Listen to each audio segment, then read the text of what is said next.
All right, don't need, I can do that and this. Sorry, everyone. I overslept and I still had to get my coffee. Where's my, here.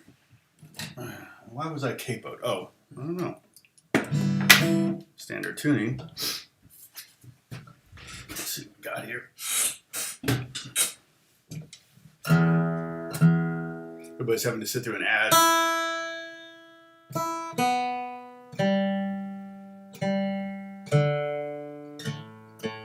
Hey, Sam. There I am.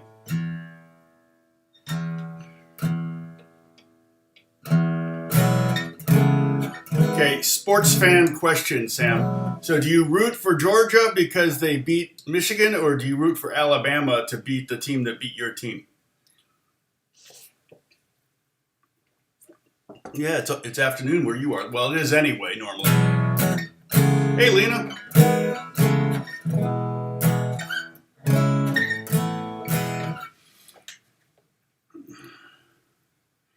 Paul Meyer. Spiderettes. Yeah, I still haven't come up with lyrics for this. That's a whole nother skill set that, boy, I'll tell you, my lyric writing has not been honed at all. I feel like I tell people this, and it's clear it's a muscle. Writing, especially, I think lyric writing is a muscle. But excuse me, if I think if you do it, I always tell people just to start writing lyrics and just keep a book and keep writing, you'll get better and better at it. Same thing with poetry. But if you just do a little bit every now and then, I think you'll be better at honing words that are in some way artistic or clever or unique or new or very much like you or something. But it's definitely hard, and I think it's even harder. So if you're just writing words without anything, any music or rhythms or anything, that you really have no restrictions. But once we start putting in tempo and melody and all this other stuff in here, well, I tell you, now you've got all sorts of boundaries and barriers. So it goes here.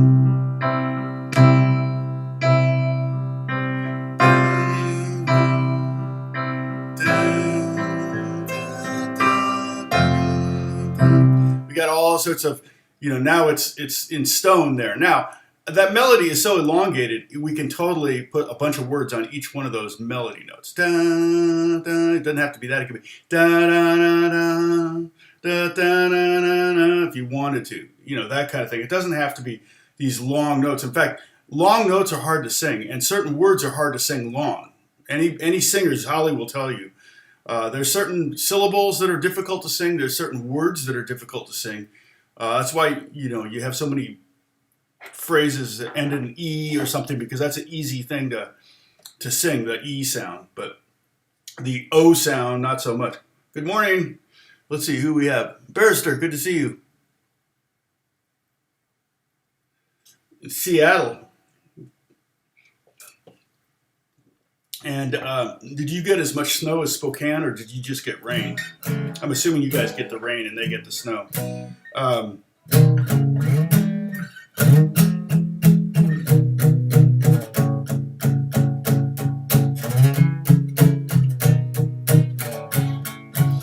But as far as writing hooks, I can do that all day long, guitar hooks. That is kind of my job, or one of my jobs, one of my many, many, many, many jobs. Also, I got a bunch of new instruments this last week.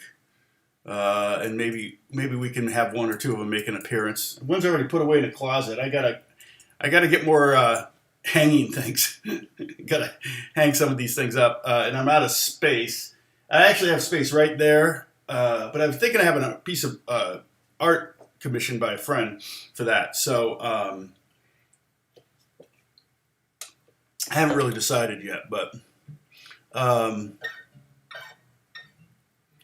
so as far as like the melody, lyrics, you have to have a theme, and we've been stuck on this spider theme. I don't.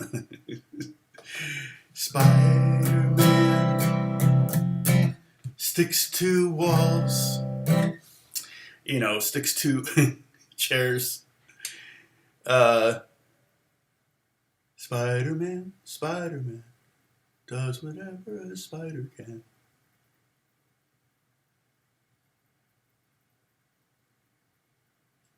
Oh, geez. Wow.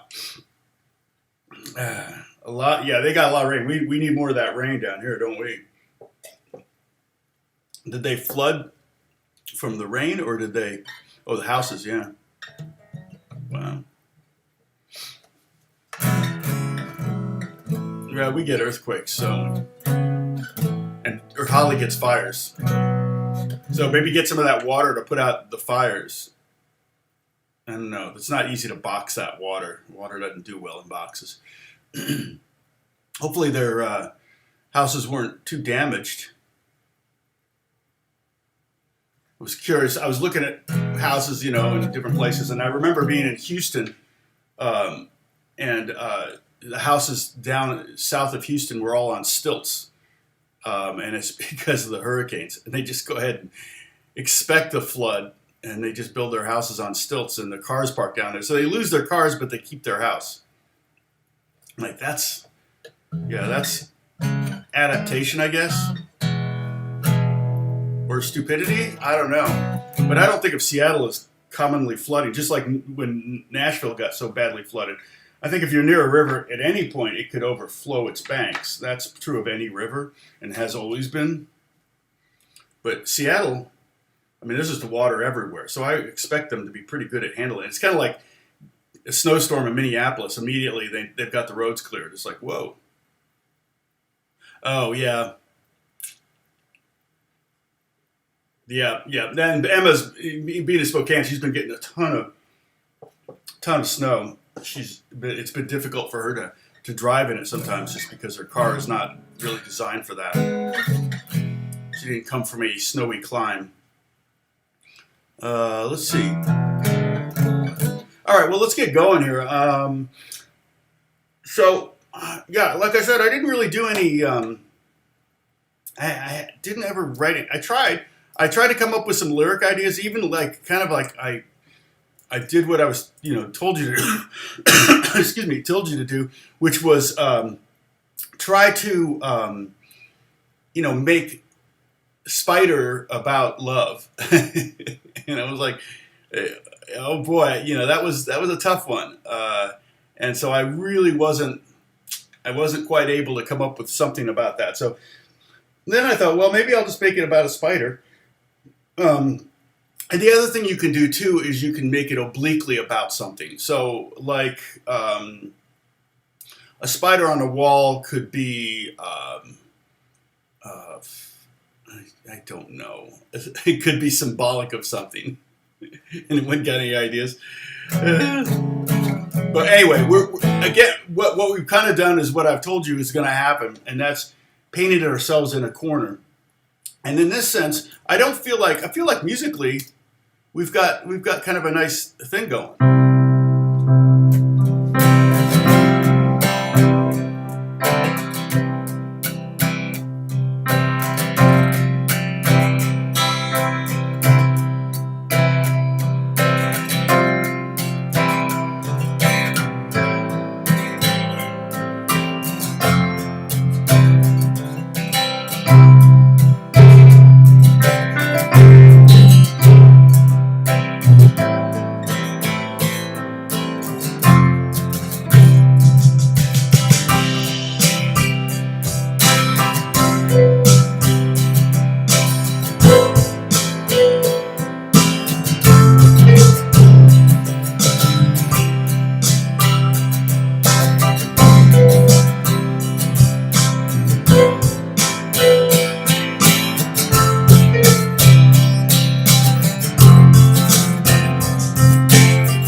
Yeah, that was our new melody. I forgot about that new melody on that chorus.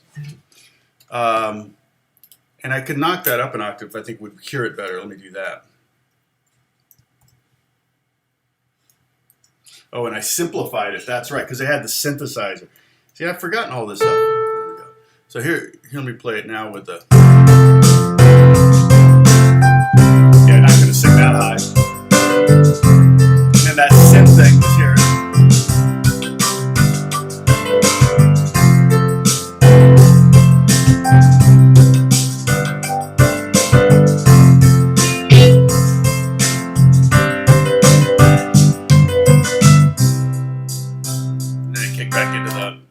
Into the intro. Yeah, so that, and I did post it. I did post it last week, and I did listen to some other originals there. Where are we here? Let me pull up Discord real quick. Where are Discord? There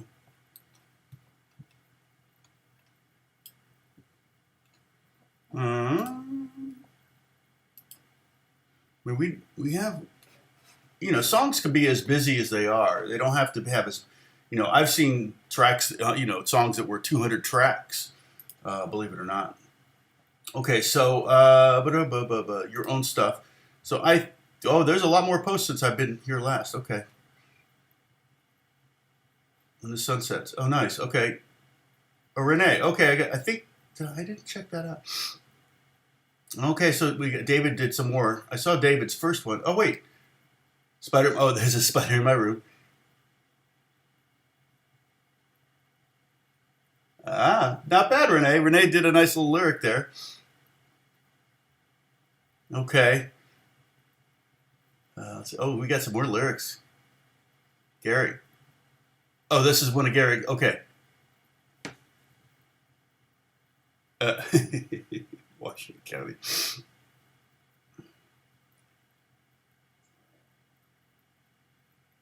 Let's see.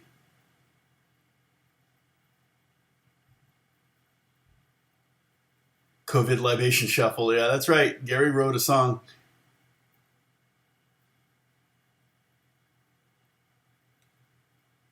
Nice. I think he meant A minor. Oh, small m. Yeah. A minor. Nice. Sounds really long songwriting song. Steve Barry. Okay. Sorry, Steve. I'm going to check that out later. And you got some chords in here. You got some jazz chords. I love that. Okay. So oh yeah, there you go. Okay. Okay, so you actually took the MP3 and did something with it. So I'll listen to that later. And Gary's here. Gary, good morning. Well, you got 1 degree. Congratulations. See if you can double that. Double the temperature.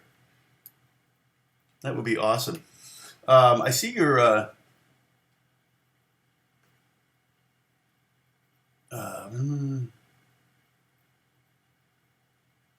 yeah, so I'll check this out. This is the COVID Libation song. It's a different one.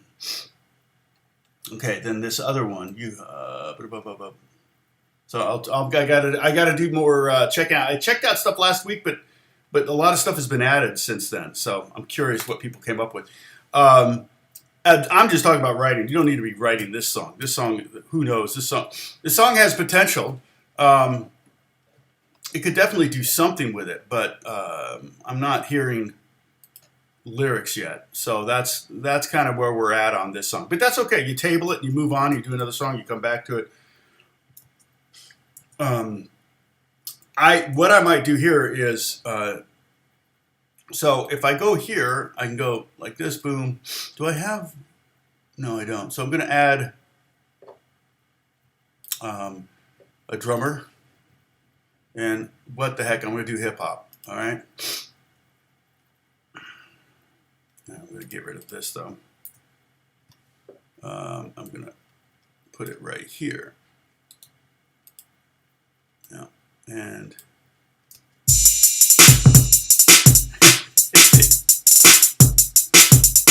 okay, that is, believe it or not too far off from what I'm going to use. I'm gonna get rid of the hand clap. I'm gonna get rid of the cymbals. I'm gonna, yeah, no fills.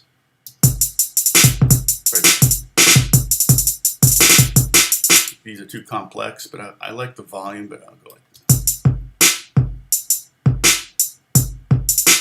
Okay. All right, you see that? Okay, so there's a little thing. What I'm gonna do is I'm just gonna hit L and it's gonna loop that. I'm gonna go like this. So now I'm gonna create, I'm gonna get rid of this. Here, hold on. I'm gonna create an electric guitar track. So I'm going to go audio, input 2, just one track, okay? And I'm going to pull up, I need to be able to see my, sorry, here we go. I'm going to pull up a sound, let's just go with,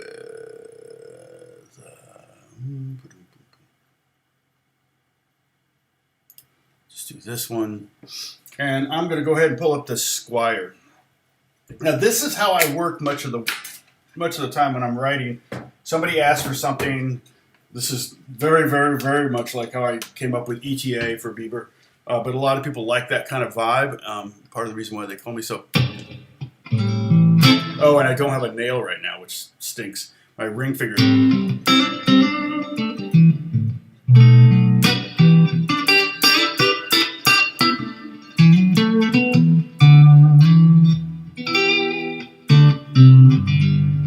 So, but let's say what I do is, now I'm going to show you this. Here we go.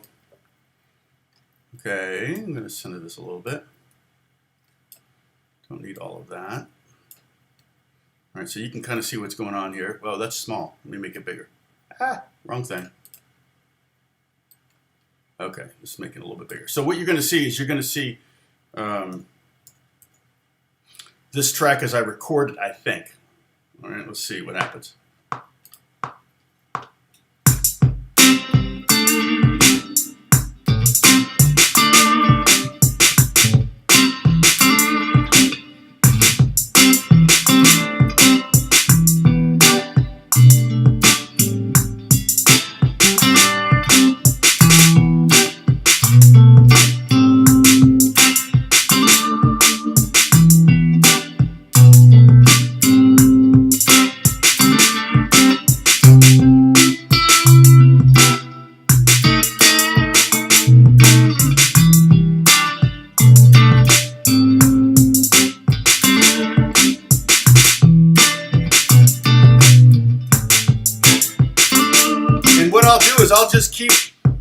I'll just keep kind of playing until I come up with something that like, oh wait, what was that?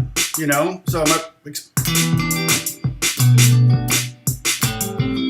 a pretty busy beat though.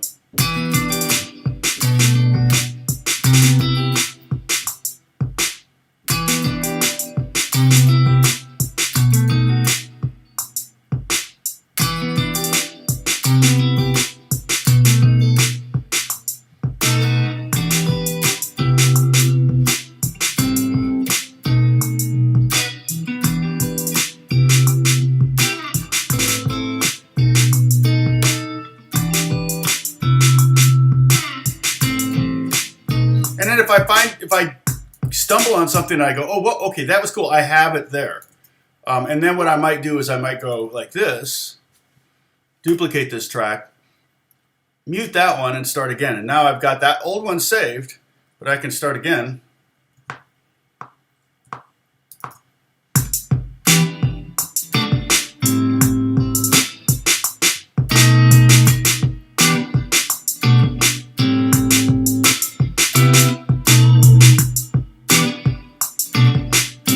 Okay, and say, okay, I like that. And so now what I'll do is go back here, stop that, and then I'll just drag this up, and I'll move it over one bar. So now you can see I have this one and the first one there and the second one there. So here's the first one. And then if I just click away, there's the second one, and so on and so forth. So I have them all, I keep them all, and then I just keep letting that beat inspire something, maybe, you know.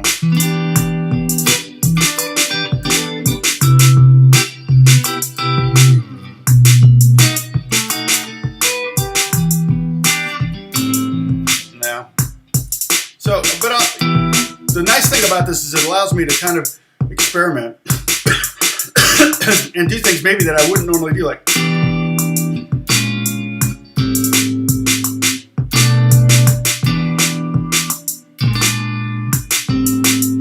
You're like, okay, that doesn't work, you know.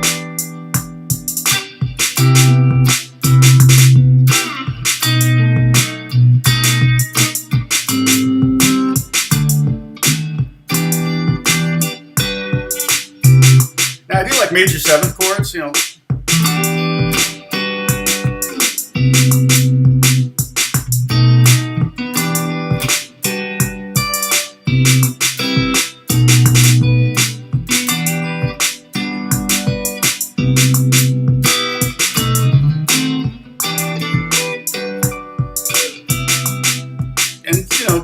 You just never know what you're gonna come up with, and I take that and I just go boop like that, and now I've got another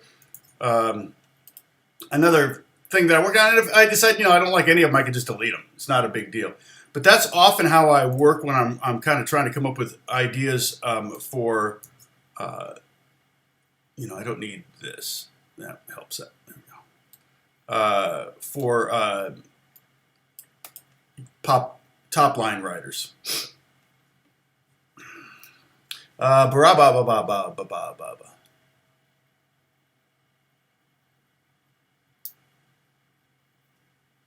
Tears by Django. First, Tears by Django. Django Reinhardt? Tears by Django. What's that?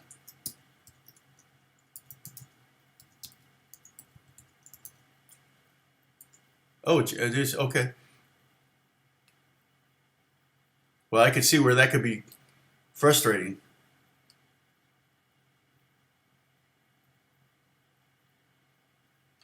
Yeah, do I know this song?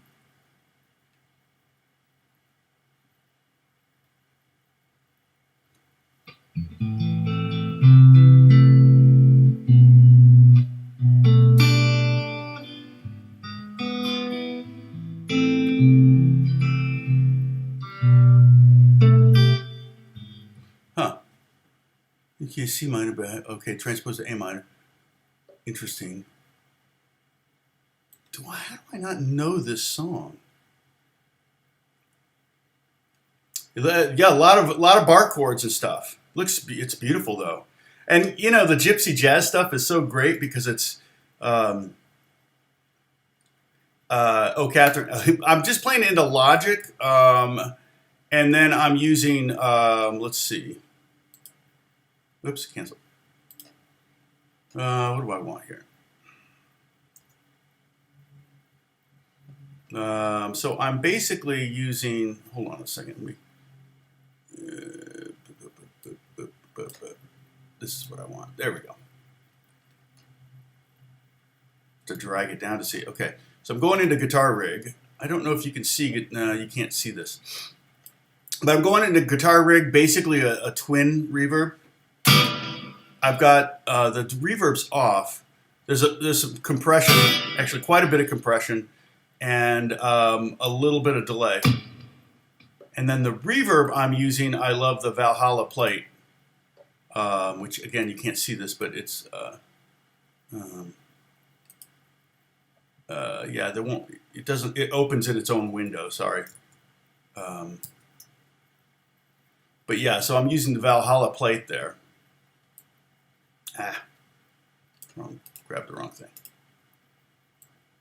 So yeah, it's basically just a clean amp, and you know I could even probably turn off the amp and it wouldn't sound a whole lot different. Let me see.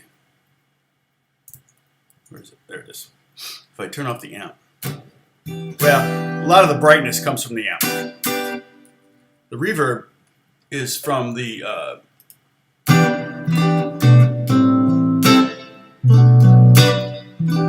But that's with the amp off, the Guitar Rig off. So. And then that's with it back on, but I had to turn it down. So, okay, so yeah, so some of the sound most of the sound is the Guitar Rig, and any clean guitar amp sound is kind of what I'm getting. And then I'm using the neck pickup and Squire with cheesy 9 strings on it. really thin strings. It sounds better if I had a ring fingernail.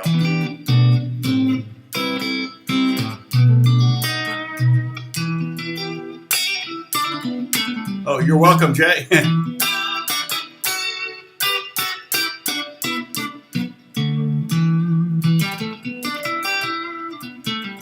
Well, yeah, there's a kind of, we've been talking about that, Jake me. It's like I planted you as a question asker. One of the tricks you can do. Let's check this out. Let's do it with this one here. Okay, I'm gonna make this bigger. You don't need to see me so much. Okay, I'm gonna make this bigger. We're gonna go back to here. Here's our melody right here. That's our melody. Okay. So check this out. Here's one trick you can do. I like, you can do that. You can do this without having to go to MIDI. Okay, so you don't need to necessarily be able to do this, but okay, my melodies, I may have a tendency to make all my melodies start on a downbeat. So let me highlight all of this, and I'm going to go to the beginning here, and I'm going to move it over. Here's 16th note, and here's an 8th note. So I moved everything over an 8th note.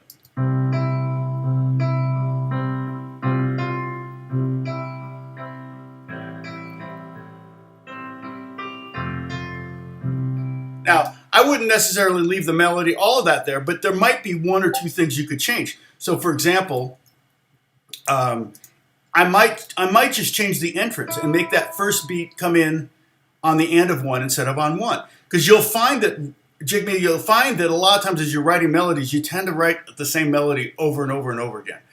And so you have to kind of have to fake yourself out. You have to deceive yourself. And I could even move this one over an 8th note like that.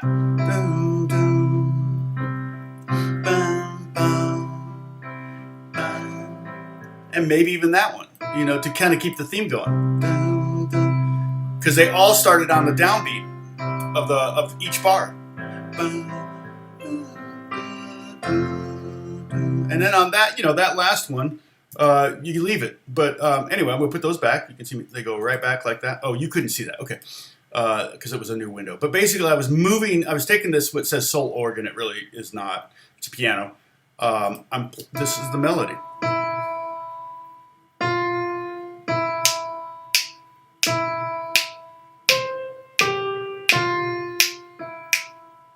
And what that is that's my tendency as a melody writer might show up in my melody and may be really, really redundant. And you have to kind of fool yourself into doing, not fool yourself. You can go back and change that's the beauty of entering your melody into MIDI of some kind. And you can do it in GarageBand, which if you have a Mac computer, it comes free with the GarageBand. I imagine there's a million PC software, programs you can download for free. iPhones come with GarageBand, but I can't imagine working on an iPhone and doing this. But I'm sure it can be done. You probably have a keyboard you can hook up to it or something. But my point being, as we created this melody, there were definitely tendencies of mine in this melody. And if we were to do 100 songs, you would probably start to see a pattern in my melodies. And it is very challenging to try to write different songs. However, if you're writing for yourself and you're the artist, there's a certain continuity that your audience expects. Does that make sense? So in other words, Coldplay, all their songs that sounded like, yeah, but if a Coldplay song sounded like a Radiohead song or sounded like a Metallica song, they'd lose their audience. Coldplay should always sound like a Coldplay song, right? As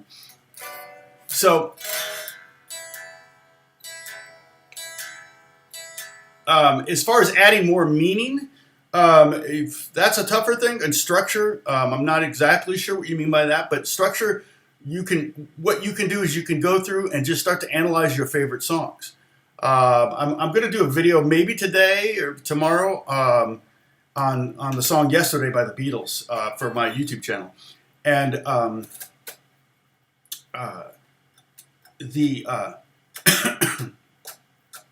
The structure of Yesterday is just A, B, A, B, A, is basically. So it's an A section twice, then the B section, which is why she had to go, I don't know. That section is the B section. It did that, and then back to the A section, and back to the B section, and so on and so forth. So you could start to study songs and go, okay, I'm going to write a song in that form, and see what you come up with. And then you could look at other songs, and pop songs. Some pop songs will have like a verse, a kind of a B verse, a pre-chorus, a chorus, and then a chorus, post-chorus hook. I think of like Umbrella, Ella, Ella, Ella, hey, hey, hey, under my umbrella, Ella, Ella. That's like the post-chorus hook. And that was ultimately the hook, I feel like, in that song, because when kids would call in, hey, play that Ella, Ella song. That was kind of the thing that got people to make the phone call to request a song. So I call that the hook. So, Kathy, did I answer... I see Kathy's short. Did I answer Catherine Murphy's question?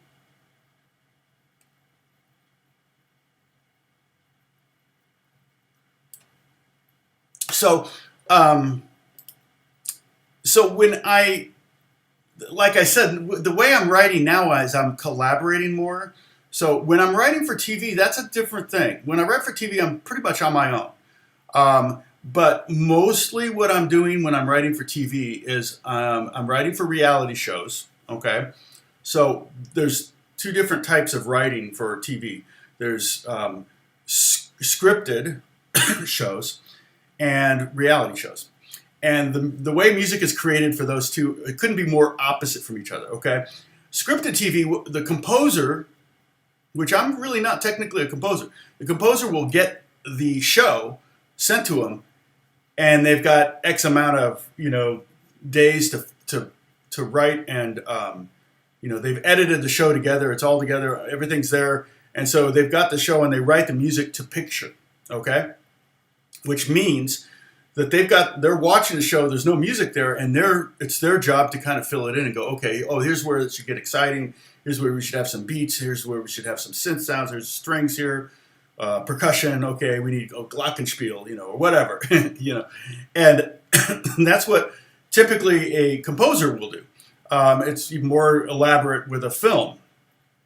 With scripted TV, that's how you're getting the show pretty much done. I mean, there are times where directors will make changes later. Hopefully, it won't affect the music too much, or there may be rewrites or whatever, and that's totally normal. What I tend to do is I tend to write beds of music, meaning just random songs to whatever I feel like writing that day, to be honest. And then I just make sure there's enough tracks. I have my partner will do all the different, what's called stems. And there'll be a full mix stem, which will have everything that I created in it. And that may be the first thing. So what ended up happening is you end up having a song that may be 2 minutes long, that I try to make sure there's some things in there that are like boom, like some slides on guitar, maybe some hits rhythmically, or some percussion elements. You've got key changes, chord changes, whatever that happen. And then what they do is they in the studio, they've got the video editors, excuse me, have all of the video, the different camera angles, and then they drop the music in, and then they cut the picture to the music. So it's completely the opposite of how scripted television is done. So when you're watching reality TV, the music's been pre-recorded long before they even filmed the scenes. And then they just pull in a song, they listen to songs, and go, oh, that's I'll use that one for this scene. And they drop in a song, and I've seen as little as 3 seconds of a scene where they just use 3 seconds of one of my songs, and I've seen them go for as long as 3 minutes on one of my songs. And the more time you have on air, the more money you make on the back end. So that's very different than score. I've done a little bit of scoring, a couple little short films.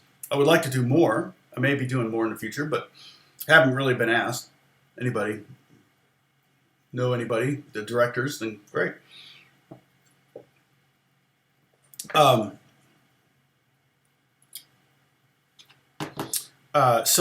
I'm glad I answered your question. Catherine. Yeah, so, evening, Sadie.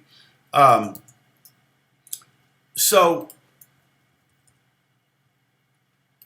if I were to write a TV thing, for when I write TV, I often will come up with something that's, I may start with a sound. A lot of times what I'll do is, I'm always getting new software and synthesizers and things like that. So I may start with a session that's you should be cleaning the kitchen. That I'll pull in a synthesizer I've never used before, and I'll start going through its patches and see if there's any kind of bump, bump, bump, kind of pulsing bass thing that's kind of cool or something. I could put different arpeggiators on it and things like that to make it do weird things, or I could put weird effects on it and make it sound weird or whatever. And sometimes I get requests like, oh, we need some dark stuff. In fact, there was a new show that they were doing. It was like a Ghost Hunters type show, and they wanted some kind of creepy bed stuff. And a lot of times I don't even pick up the guitar for some of these. I could go a whole day and not even play guitar if on some of these TV show things. And then sometimes I'll use the guitar for effects because I know how to control the guitar really well as far as the synth goes. I'm not as good at that as I am on the guitar. So, like, if I wanted to do something that was, like, ethereal, I could totally do that on guitar. I think I've showed you that before where I maybe do pads. So one of the tricks to doing pads is, like, I take this sound here. Okay, so I got this. This is that ETA sound right there. But if I like take this reverb and really make it long and make it wet, now it sounds like I'm in a garage. And you use a volume pedal to get rid of the plucks. If I don't use a volume pedal, it sounds like this. But if I use a volume pedal, strum and then volume up. And the longer the decay, the more time I have to get between chords. And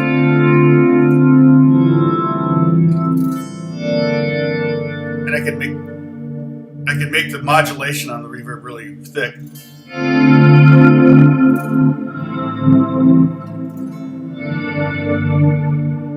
So now it's all underwater sounding. So,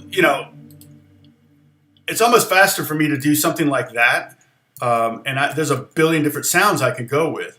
It's almost faster to do something like that than to try to find a pad on the keyboard. So yes, I will pull out a guitar, a lot of times when I'm doing these kind of things. But then sometimes they want rock stuff, and obviously I'm going to be pulling a lot of guitars out for that. Yeah. Yeah, and Jimmy, that's here's a little exercise I used to do with students. I'm going to go back to my sound here. Hold on a second. So as far as, let me, gotta get rid of this reverb here. It's an insanity reverb. All right. So, get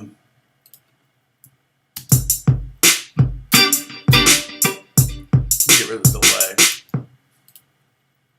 And I'm going to simplify this drum beat. So you see, there's the drum beat. I'm going to just pull it way down here to simple, super simple.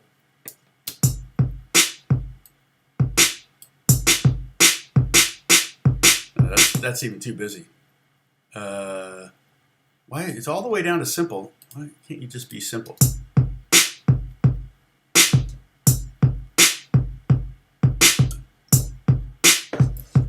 Well, I can also shorten it up. Do this and then loop it. Now, so what I might do, this is a guitar tip, right? One thing you could do is,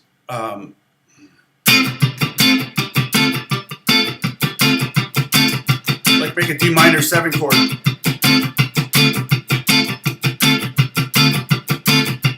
And those are downbeats. So I'm going 1 E and 2 E and 3 E and 4. We talked about this last year some point. I'm pretty sure.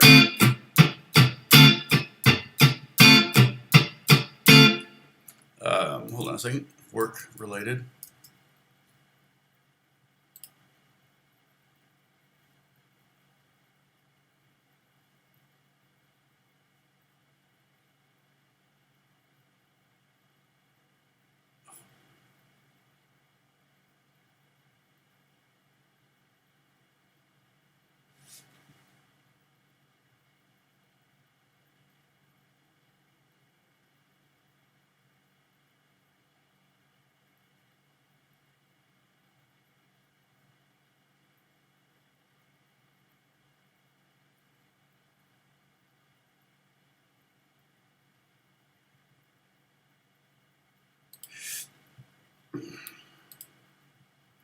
All right, so yes, my main DAW is Logic. Thank you, Bruce.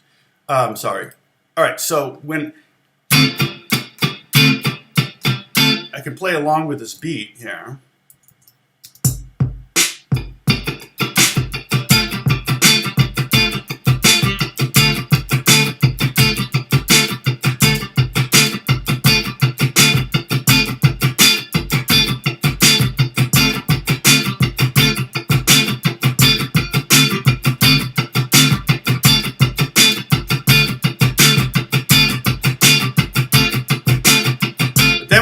Do is you want to see if you can move that accent over 1/16th note. So I'm going to accent the second 16th note and not the downbeat. So it's going to be like this.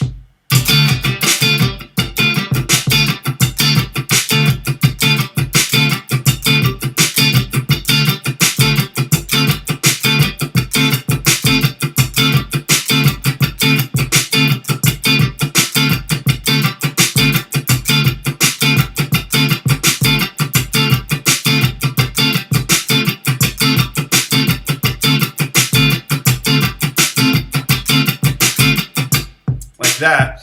And then if I were to put it on the end of the beat, it sound like this. Kind of like a reggae.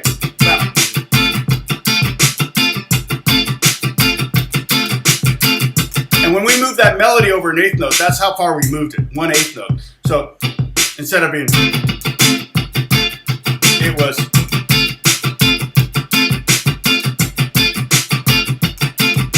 And again, I'm basically taking a quarter note and moving it over a 16th note. I'm moving over to another 16th note, and now I'll move it over a third 16th note. It ends up like sounding like this. 1, 2, 3, 4.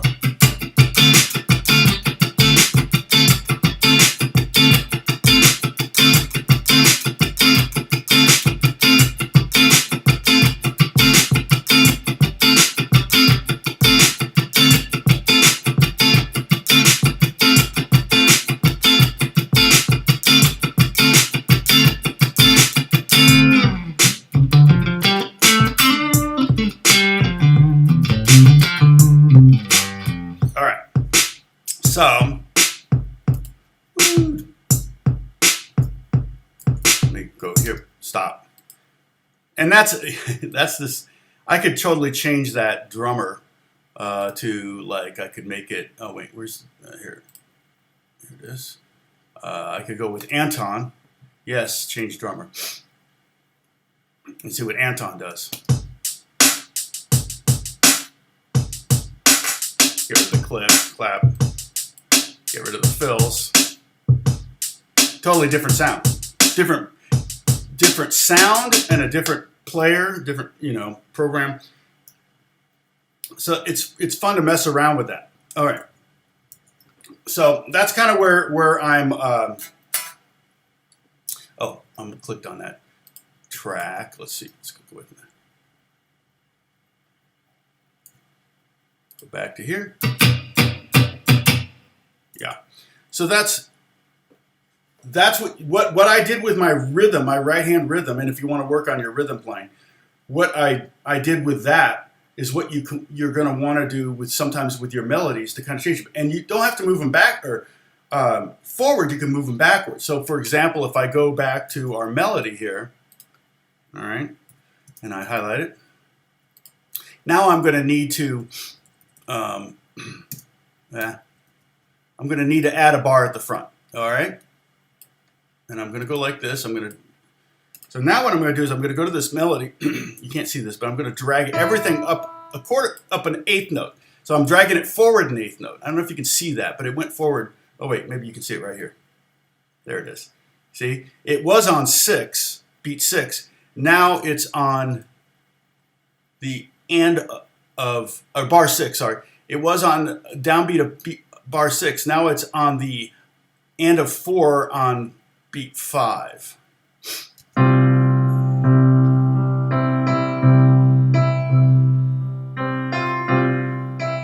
That's a little weird, right? Because we have that sus anticipation. It's a little ahead of the thing. So you might massage it to make some changes. But one thing we might do, I can put it back where it was. I might change like this beat here, like that. So the melody ends up being.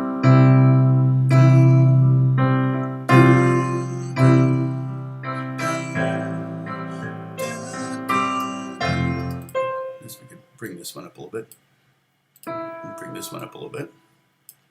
Okay. And you know, a subtle change like that might be all the melody needs to make it a little different than every other melody you've ever written. But you can move the melody forward, backwards, you know, and sometimes to try it out. And that's the beauty of putting it in the MIDI. Once you put it into the MIDI, you can totally start manipulating it and change the pitches as well as the timing. Charlie B, what's going on?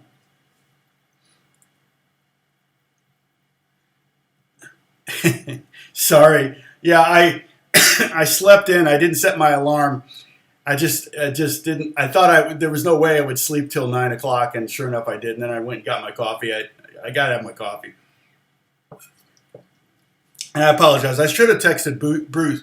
I should have texted Boos and told him that I was running late, but I didn't. Let's see. Yes, we got a later start, didn't you?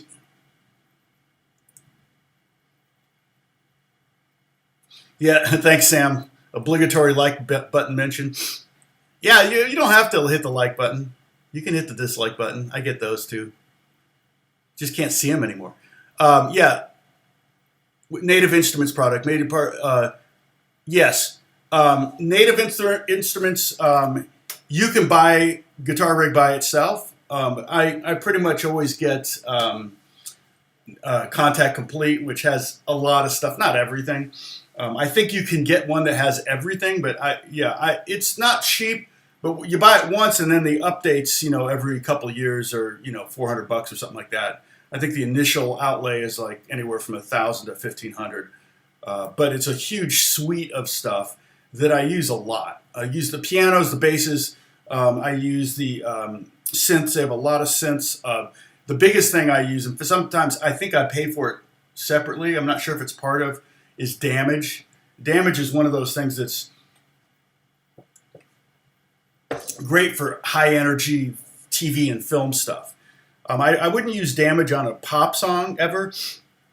But Damage is like distorted drums and things like that, and everybody uses them. So you hear them. I hear them all the time when I'm watching TV and watching movies. I'm like, oh, that's just Damage. I try, not very good at it, but sometimes I try to manipulate it a little bit so you can't tell that it's in a basic Damage loop. I can show you, like if I were to...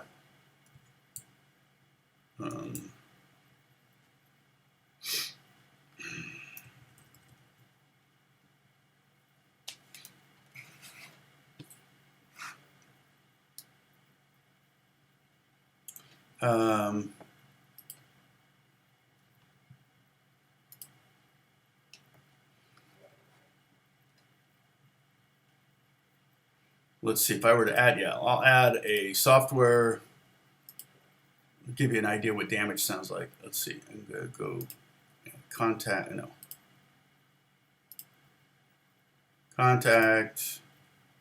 then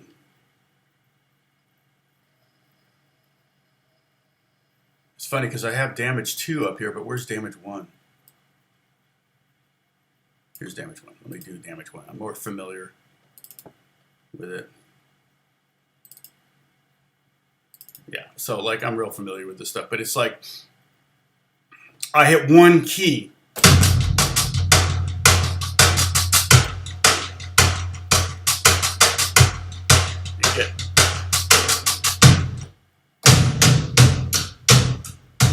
one key. If I hit 4 keys,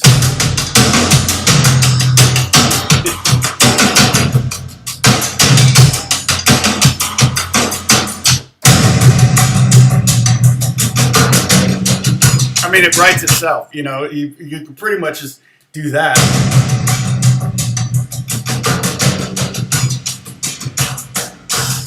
And then you play over that. You find, you know, guitar, get the guitar out of the bass line and start going for it.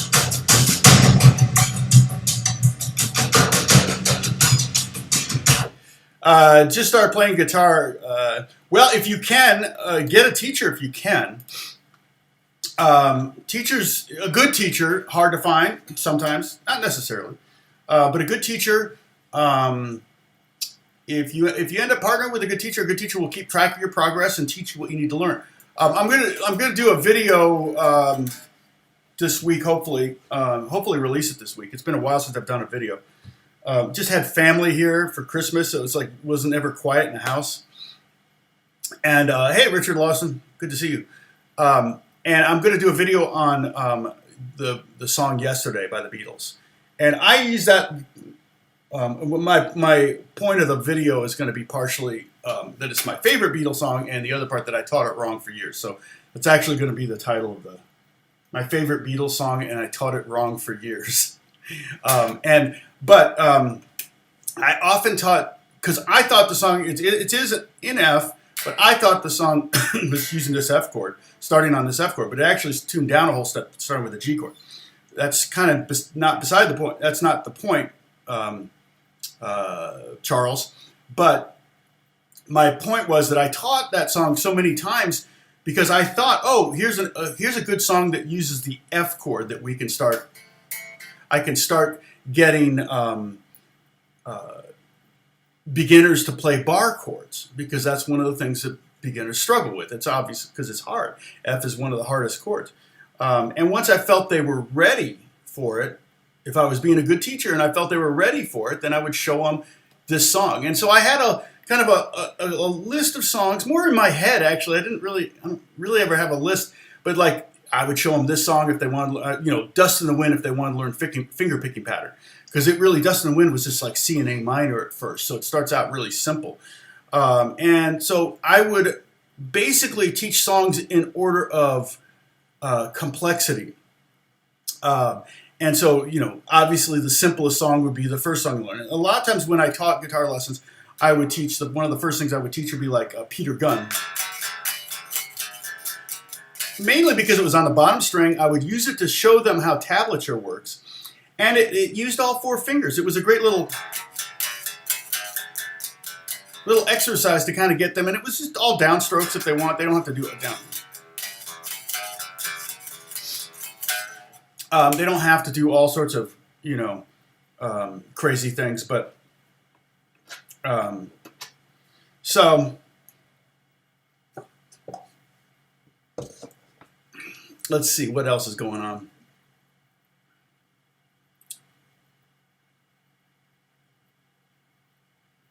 Oh, yeah, Georgia must destroy. Oh, okay, sorry. You probably answered that question, Sam. So you're asking for Georgia to destroy Alabama. Okay, you're rooting for that. Yeah, I think that's going to happen. I think Georgia's going to win. I don't think Alabama's going to win. Georgia didn't need to win that. What is exactly damage? A special loop? It's not a loop in Logic Pro. Damage is. Let me pull it up here. I'll give you the link here.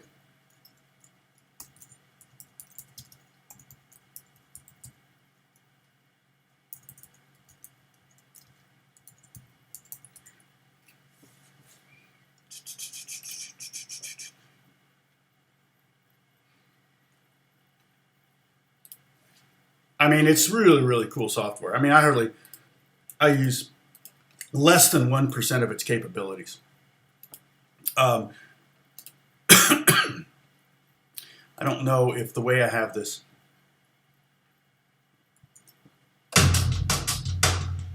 But like I can open up damage and there's a big knob where I can go.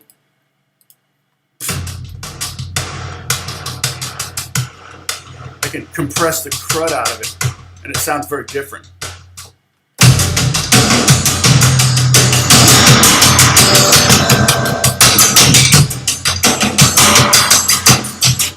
like when you have turned up the compression on it, which is the punish knob, when you do that, it makes all the reverbs come out louder.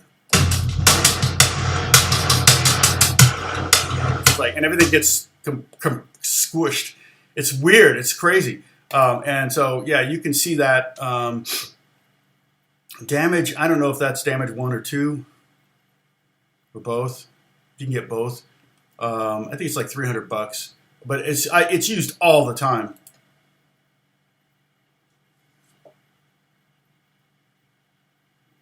Yeah, I think the whole SEC should just be another division of the NFL, in my opinion. John. Sorry.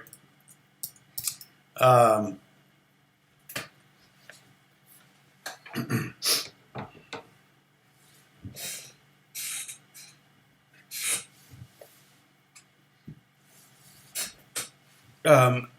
feel like they could take the SEC and they would probably win 50% of their games. So, Hallelujah is a lot of chords. That's a great song though, by what's his name? Shoot. I mean, one of my favorite versions is Jeff Buckley's version. So that does that answer your question there, Alina? You could do some more research on it. There are similar things to it, and you can also create stuff like that. You can take just regular percussion elements that are pre-existing, and you could add distortions and compressions to them and get that kind of sound, and like, metallic reverbs or whatever. And you can kind of DIY your own damage sounds, which in some ways, how many songs were written where someone was trying to imitate something they didn't have the money to buy? So, excuse me. Like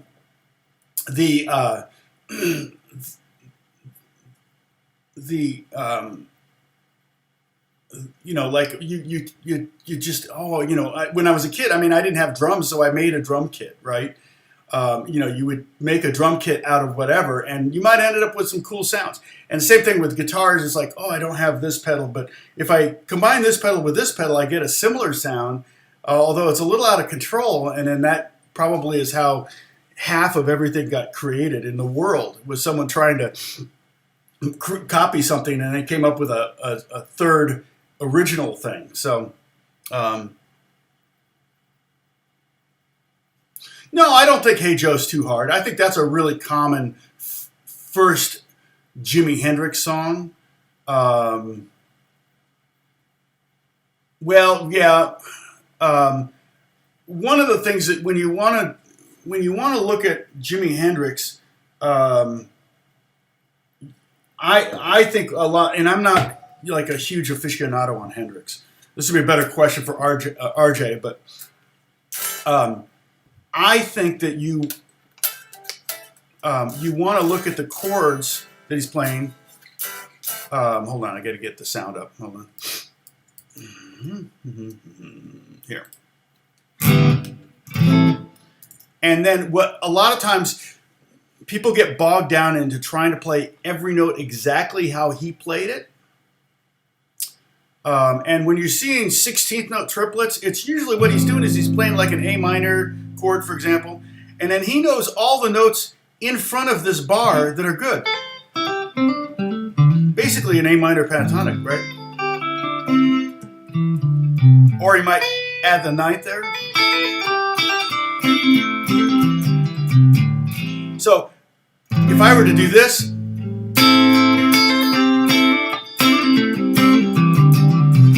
like that, and tab that out exactly, it would look so complex. But all I'm really doing is I'm kind of playing a minor chord with a bar, the bar thing. You got to get the bar down to do Hendrix. There's no way around it. Although he would also do the thumb over the top, which I never really got good at. Okay, he would do that. Get that open G string ringing out sometimes.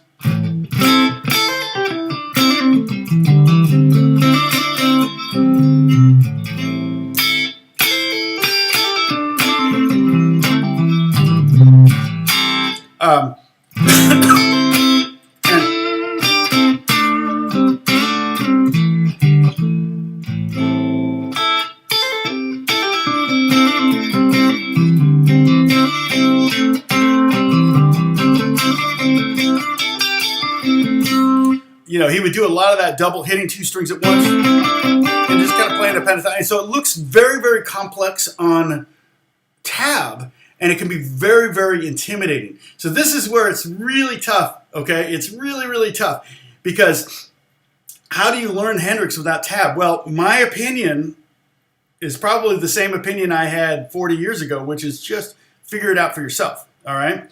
And the reason, so I would use the tab. You've got these tab books, you got the Hendrix, I want to learn Hendrix, blah, blah, blah.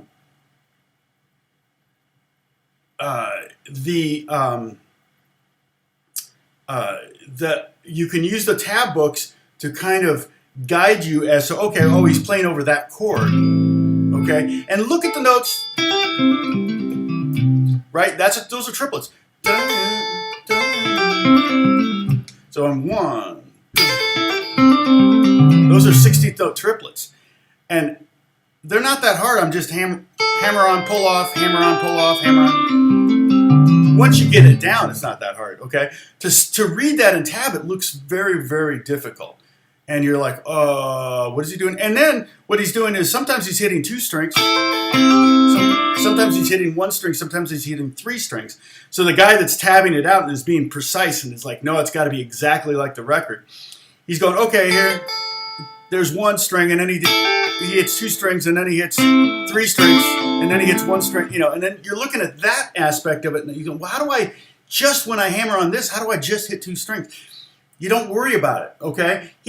Hendrix was not going, I'm going to hit 1 string, then I'm going to hit 2 strings, and I'm going to hit 3 strings. He was just going for it, okay?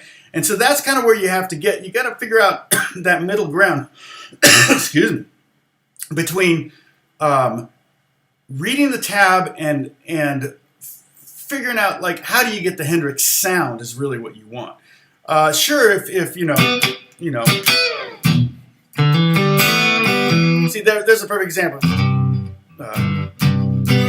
What was it?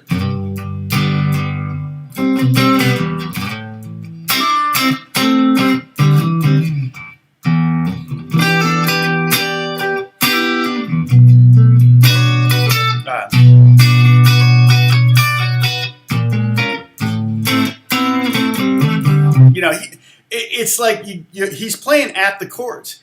Learn the chord progression first. That's what I would always tell people with Hendrix stuff, is learn the chord progression first. And so if it's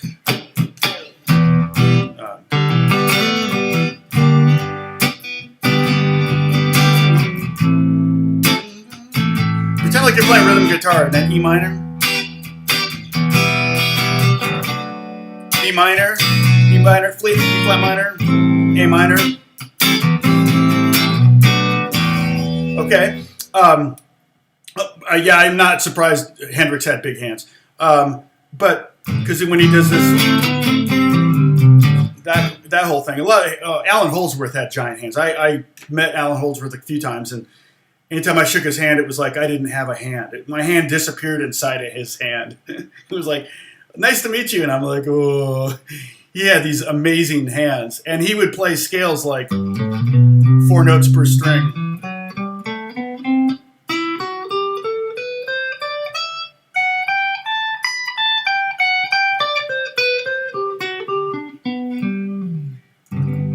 So,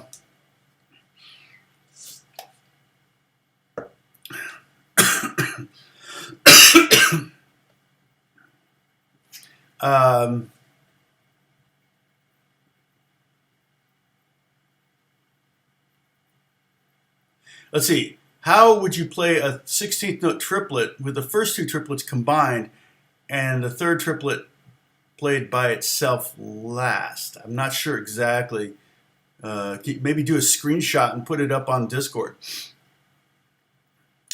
So a lot of times it's like,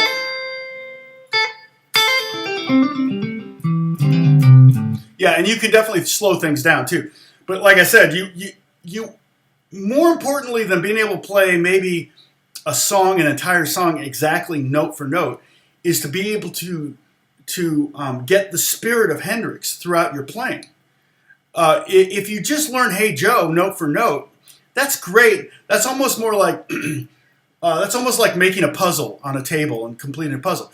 But if you can actually take any song and make it Hendrixy, now you've actually absorbed the Hendrix spirit, as it were, if that makes more sense. Yeah.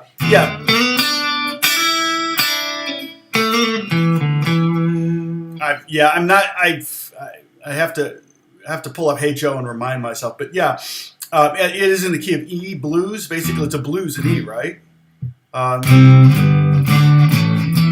Yeah, and then that circle of fifths thing.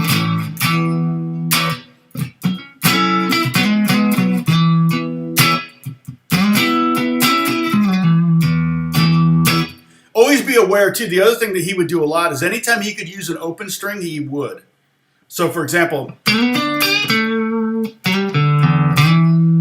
right?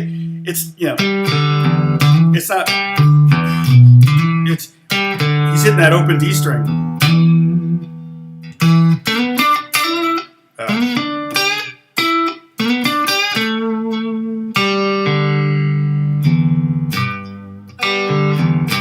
He would almost default to an open string if it could be played in lieu of the other one. So let's see.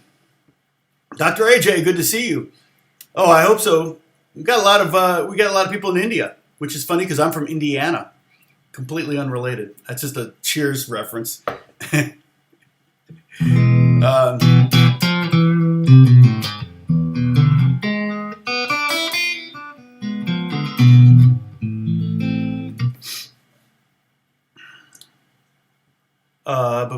How would you play the 16th? Yeah. So I think some of that 16th. So what's happening sometimes is there's a hammer on, and then he's plucking it. There's several ways you could do a triplet.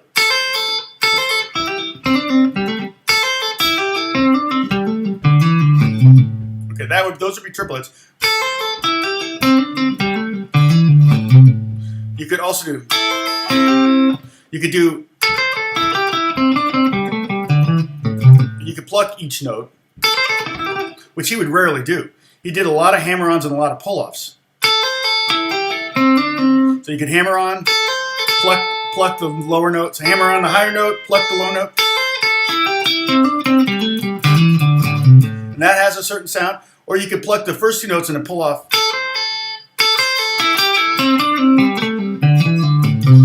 And you could do that with just visualizing an A minor chord. And then try to hit more than one string. Like, I think a lot of times he would just have his finger across. And when you tap something, I'm just being sloppy here intentionally. When you tap something like that out, you're obligated to write out every note when you're selling the tab. And you got to make it precise. And these people, and so I'm saying the tabs can be over precise and discouraging to try to read. And so that might help you with that, but that's true. Hey Joe is a cover. And if you listen to the original, it doesn't sound anything like what Hendrix did. So Hendrix wasn't copying somebody, he was making it his own, right? I mean, Hendrix was so brimming with originality. And it just didn't show up in his guitar playing. It showed up in his hairstyle and his clothing and his guitar playing, his choice of guitars and everything. He was Hendrix all over the place. I didn't realize that when we stayed in, I just realized recently that when we went to London, we rented an apartment in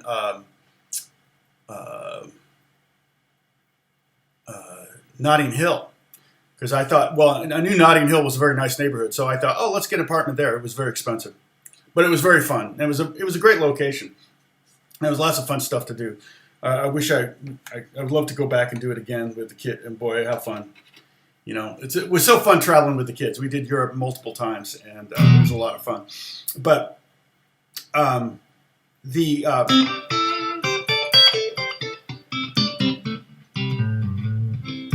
But I didn't realize the apartment we had in Notting Hill was just around the corner from where Hendrix died, and he died in Notting Hill.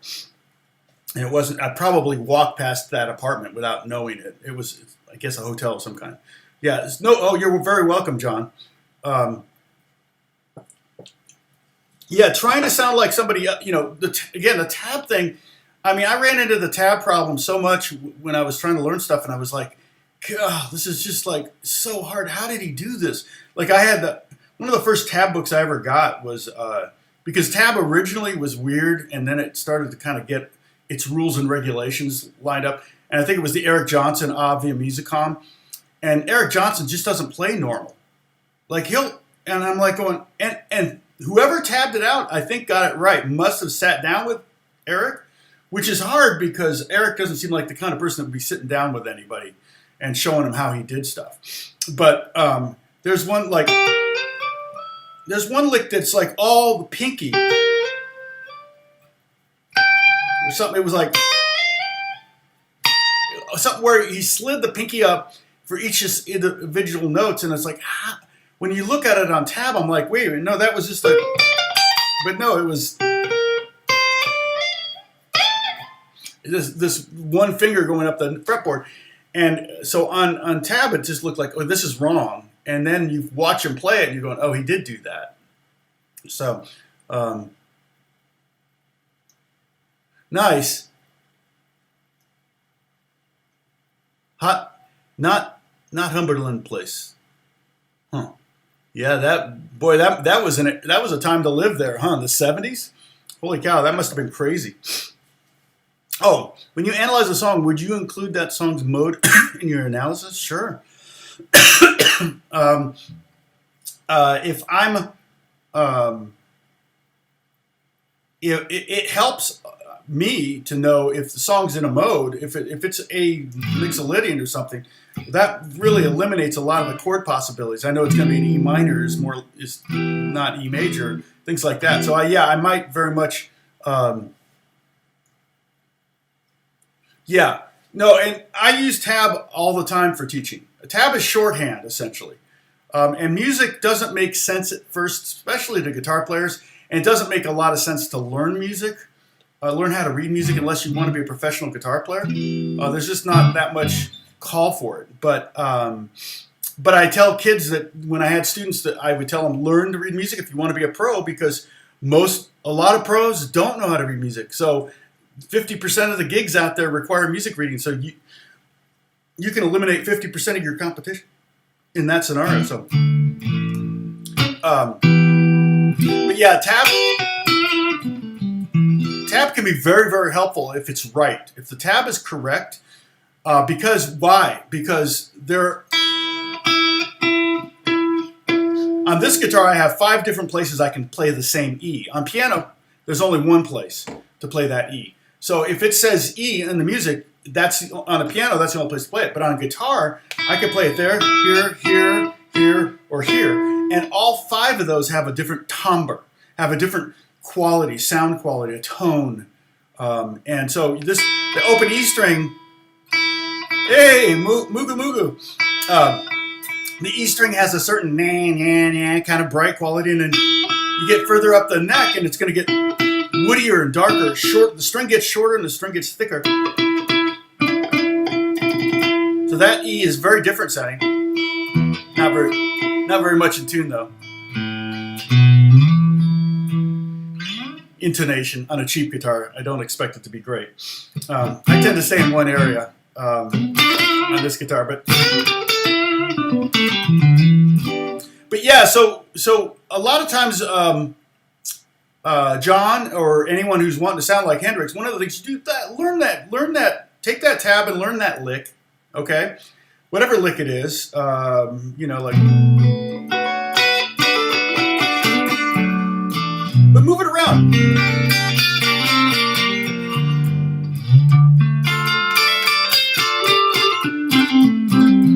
Do some Hendrixy things to it.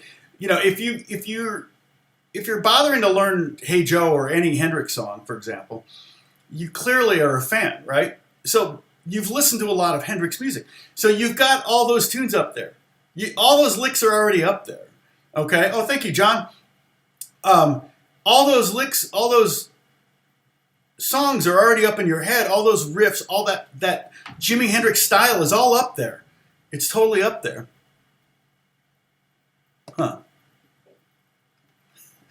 And so if you can kind of channel his spirit and try to play it more, take anything and make it sound like a Hendrix. Like I could take a C major. He didn't play major seventh chords very often, but he did.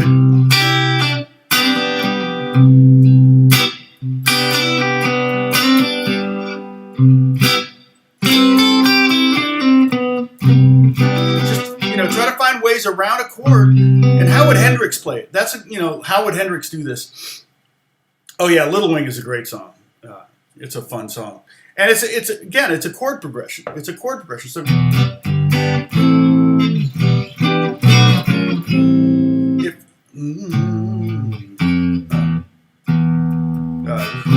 what is it? Good. But it's a chord progression that you can just kind of follow, and then you can make it your own and keep the Hendrix thing going. I find that if I were to try to play it note for note, that might be fun for academic purposes, but for actually getting in the putting it in a set, if you were to play that in front of an audience, you would probably be nervous every time this lick I always have trouble with, and you're gonna blow it because you're overthinking it. So you just try to make Hendrix your own, be Hendrix 2.0, as it were. Now that's a much harder said than done, but or easier said than done. Oh yeah, Giuliani and Segovia studies. Yep. The Giuliani Arpeggios. Again, they're just two chords. Left hand is C and B7. G7. And it's all about the right hand. And then the Segovia Scales. Yeah, I'm not. We talked about this last week or 2 weeks ago. I'm not sure how much of the Segovia Scales actually comes into play.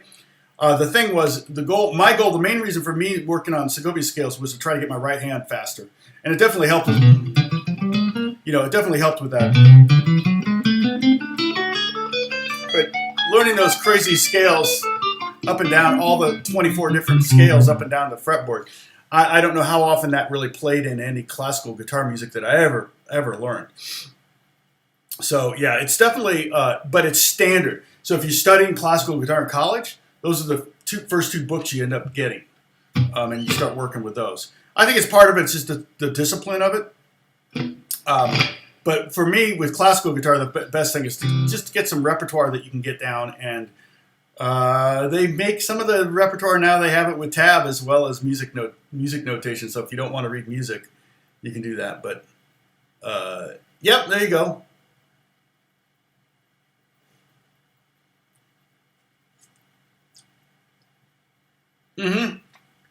Yeah, Charlie B. Like I said, learn the progression, learn the chords, the song first. And then after you learn the song, then you can start bringing in those elements. And there may be, excuse me, a riff that you go, that's got it. Well, obviously, if you're doing Little Wing, you're going to, you want to want all those. And I'm no,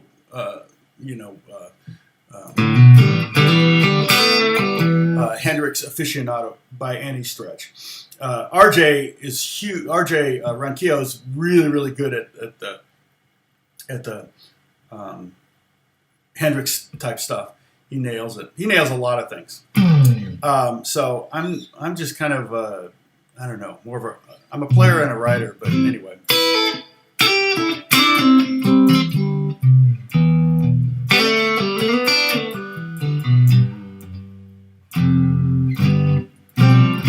You practice that crazy chord that Hendrix does, though. Playing the root with the thumb down here, and then that, and moving that around. If you can get this chord down, so basically I'm playing 1, 3, 3, 0, 1, 3. It's like, what?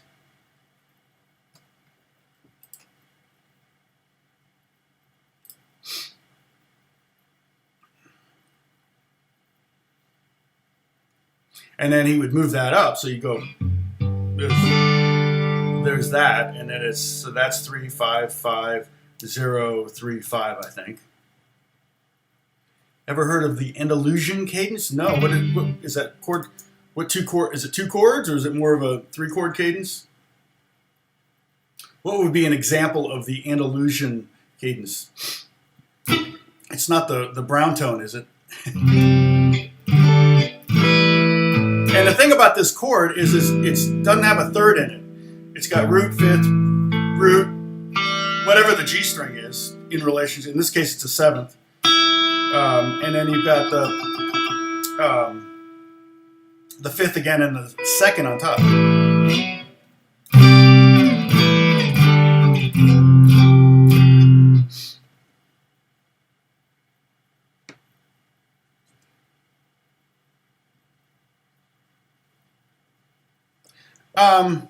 Yeah, key signatures aren't always the best indicator for, I mean, actually they are the best indicator for the mode, but you're right. A key signature, if you see no sharps or flats, you're going to go, oh, that's a key of C. But if the song is predominantly,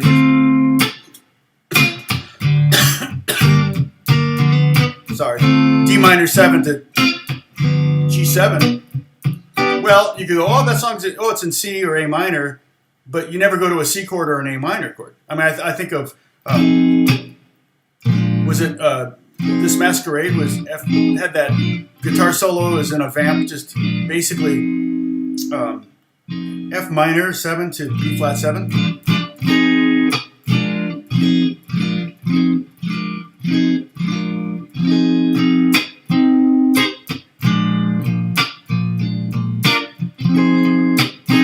And so when George Benson solos over that,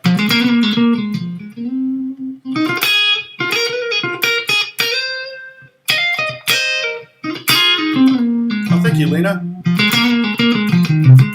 You know, you could think of that as F Dorian, and go back to D minor to G7.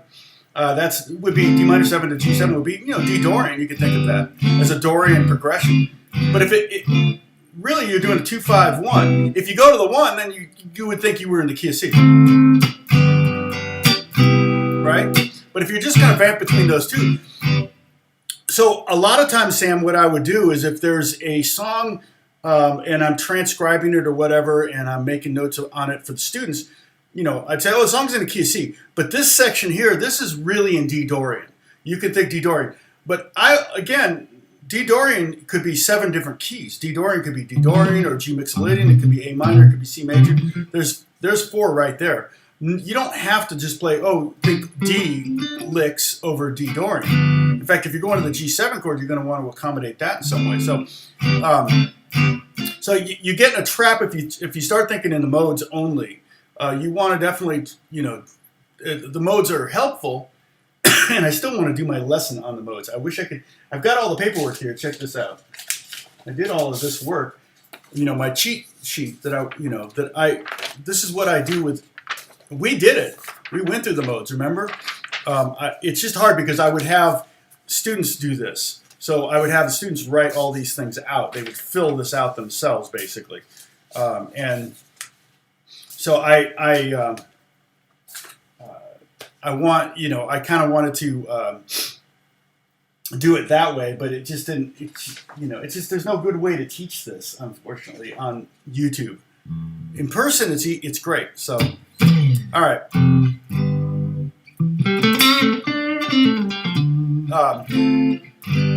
But yeah, so definitely, if I had a section that I thought was, you know what, I could give this a little more light here. How about that? If I had a section that I thought was a little bit more, was definitely a long section, or even if it's just 8 bars, I might write D Dorian over it with a little bracket and go, okay, for the next 8 bars, you're going to be in D Dorian. But I don't overanalyze too much. Again, the overanalysis stuff is a trap that I got in early on when I was, you know, trying to, okay, how does George Benson do this? And I learned a lot of stuff that way, but I didn't realize that's not how George Benson thought. Like, George Benson can't read music. So he's not sitting there going, well, okay, this would be a D Dorian. No, he just went, boom. He heard it and he played. and he knew immediately what he was going to do over it. So, all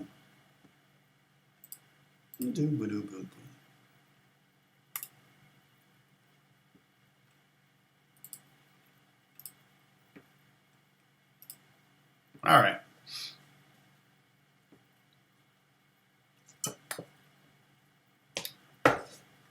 Yeah, we get those bots out there, don't we?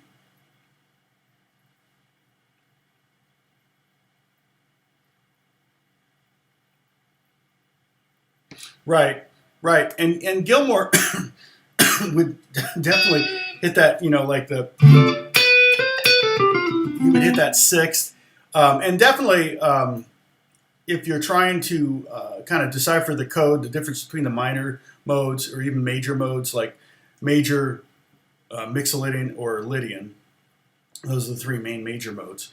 And then the minor would be, basically you've got minor, you know, Aeolian, which is minor, standard minor, you've got Dorian, and you've got Phrygian. In fact, I just got something. So I told you I got some new instruments. Oh, thank you, Joseph. God bless you. I got some new instruments. One was, I'll show you this.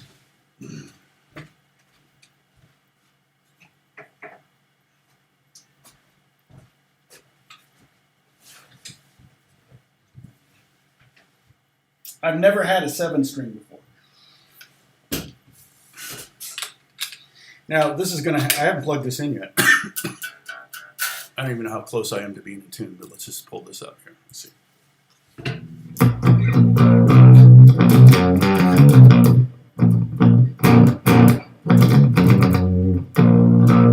Yeah, I'm not really close to being in tune. Let's see, do I have a place to clip it?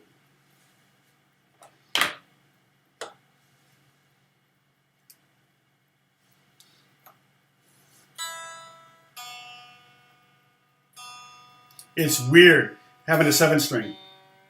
Like, you can't play a G chord. Like, an open G chord is like, oh wait, that's not a G chord.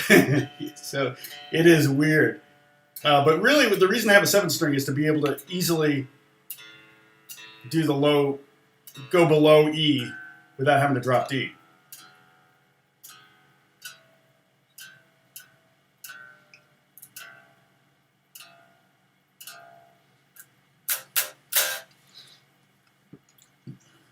How do you differentiate between G major, E minor from music? Well, a lot of that is, I always say, sorry, it's this dry cough. I always say it's, what chord does the song want to end on? If it wants to end on an E minor chord, then it probably is an E minor. If it wants to end on a G chord, again, I have to think on this instrument. So let me pull up the appropriate sound. Let's see. Okay, I'm gonna.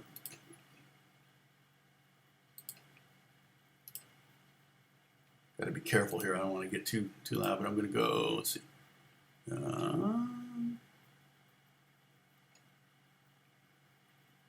Guitar rig. Oh, you know what? I could have just. No, it's all right. No, presets, just do, let's go styles, let's go metal.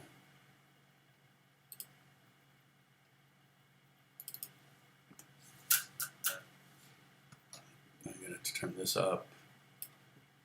I got to be careful, not be too loud in my room. I pulled up the Slipknot sound on Guitar Rig. Oh.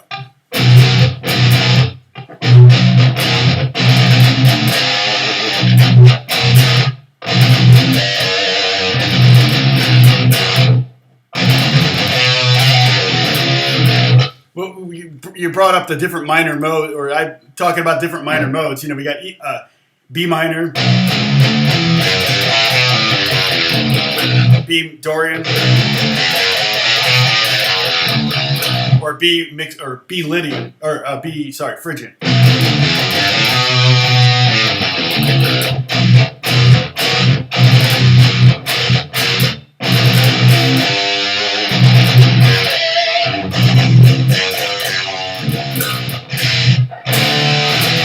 So there's E. I go down to beat.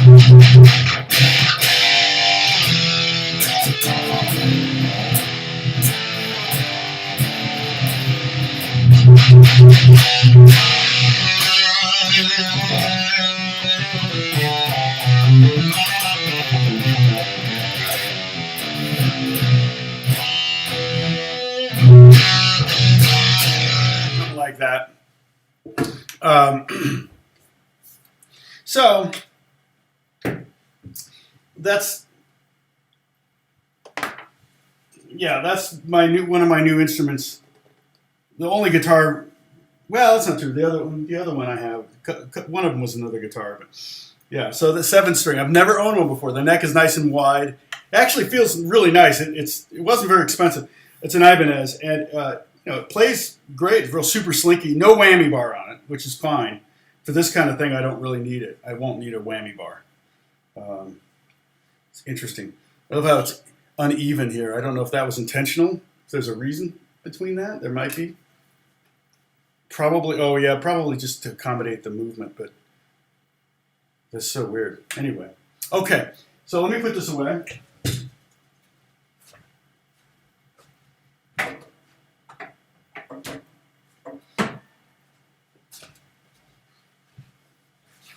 All right, so new guitar day. Right, Holly? Woo! There we go. All right, so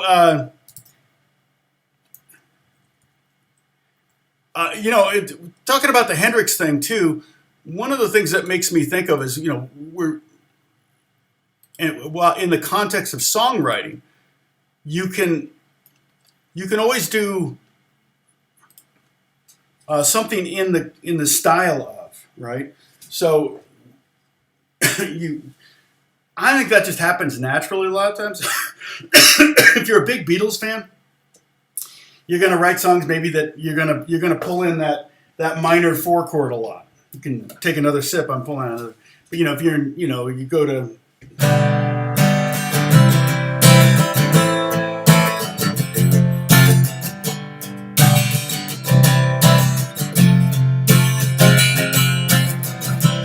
you might pull up that F minor, and that kind of is channeling the Beatles. Oh, I know, right? Beth was like, "You can hang stuff in the living room." I'm like, "I don't want to hang stuff in the living room." I said, "I like being in my house and not thinking guitar thoughts. It's just in my studio for the most part." So.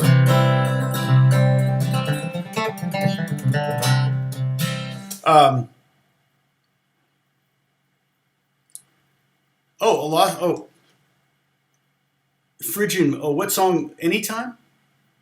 Lawson's Anytime. That's in the Phrygian mode? I'm so confused. Lawson's Anytime. Don't know that song. Phrygian's a pretty rare minor key. I mean, you could if you wanted to, whoops.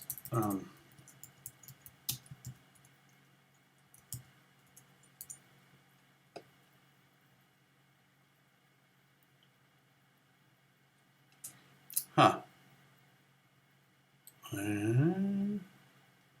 H. Lawson. Don't know this. It's a Tin Pan Alley song. Okay. It was recorded. Interesting. I'll have to look at it. Although Tin Pan Alley, it might be. I don't want to get in trouble with. Let me turn the mic off for a second. Hold on a second. Okay. Let me listen to it. Give me 1 second.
Sorry, I had to mute. I didn't want to get in trouble here.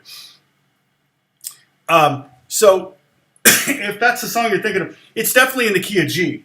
And what's happening there is it's starting with a circle of fifths for one thing. So if you want to do a circle of fifths kind of thing, I'm not sure if this one was. Let me go back here. I have the D. It's going to D7.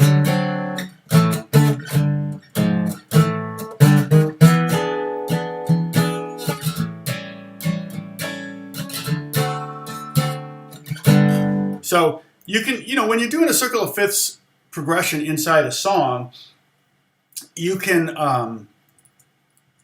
do it a couple different ways. One, you could start on the third of the key, and then that will lead you to, if you start on the third of the key with a dominant seventh chord, okay, it's a major chord, but it's a dominant seventh chord, all right? So we're in the key of G. If I go up 2 scale tones, G, A, B, go to B7, I know that I'm going to end up, if in 4 chords, I'm going to end up on the 5 chord of the key of G. So I'll be able to go back to the key of G. All right. So if I'm in the key of G, and then I want to go, I want to make sure I get full circle in 4 beats or 4 bars or whatever. Not 4 beats, 4 bars or 8 bars. I want to get to that 5 chord. Then I would start with the third of the key. Start on and make a 7th chord there, and then go. That's the 5 of E. That's the 5 of A. That's the 5 of D. And these are all secondary dominants, as Sam would say. And then it leads to G. All right. I could also start on E.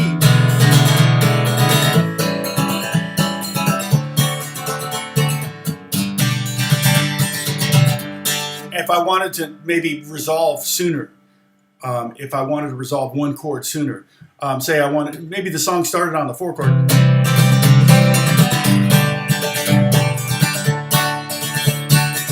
Then I might go to the E.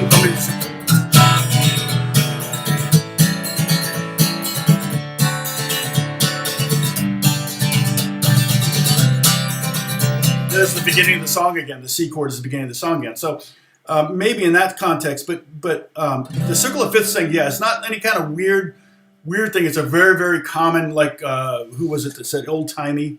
No,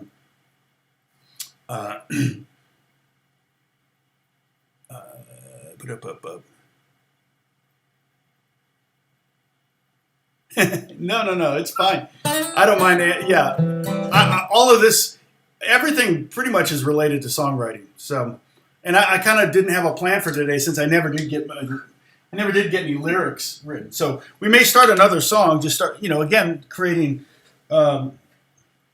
beds and stuff. And I want to check out the songs that people put up on Discord because I didn't check out those yet. I checked out some early last week, but I didn't check out the most recent ones. So, Bob Schumann, what? You're in a hospital? Oh, you just in?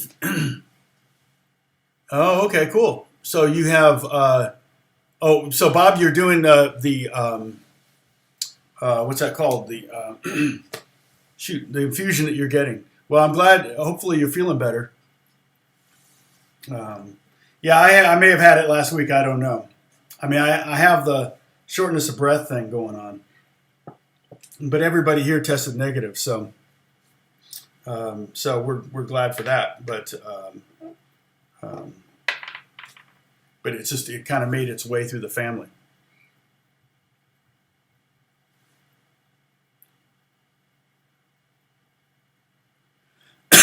Is Phrygian smoke? Phrygian, is smoke on the water Phrygian? I would say it defies. People play it wrong too, right? It's really not. Although it's funny because I taught it that way for how many years, as when I was teaching guitar lessons. But it wasn't until I listened closely and realized, oh wait, he's just going.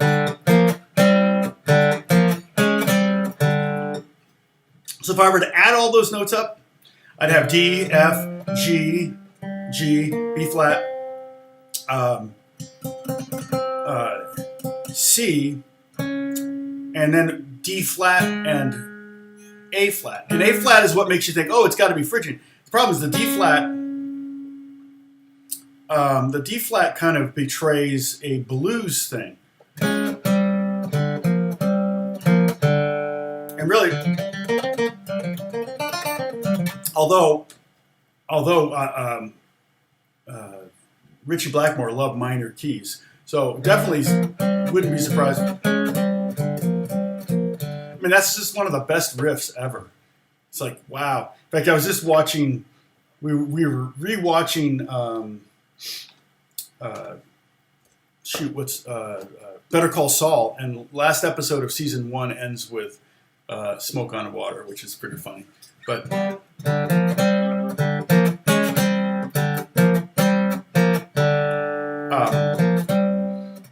yeah, it kind of defies analysis in as far as that goes. You know, it's kind of like analyzing Bach. I mean, you can go crazy analyzing Bach, and I guess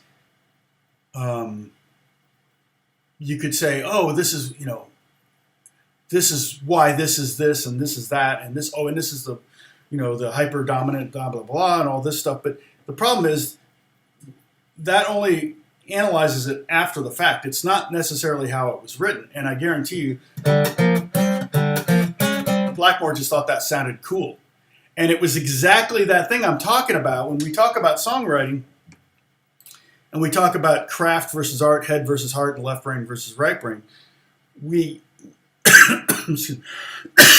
trying to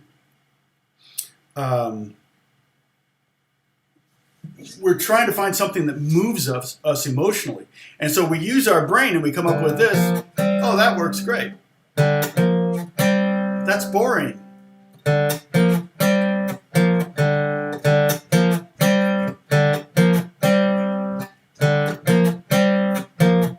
And, you know, Smoke on the Water may have been that for a year and a half. And then one time he's getting really into it. Oh, shoot. You know, he messed up. I'm like, oh, man, I messed up. And what's his name on the organ? You know, he goes, wait, what did you just do? Do that again. What? I hit a bad note. No, that thing where you played up a fret. This? Yeah, that's it. Oh, yeah.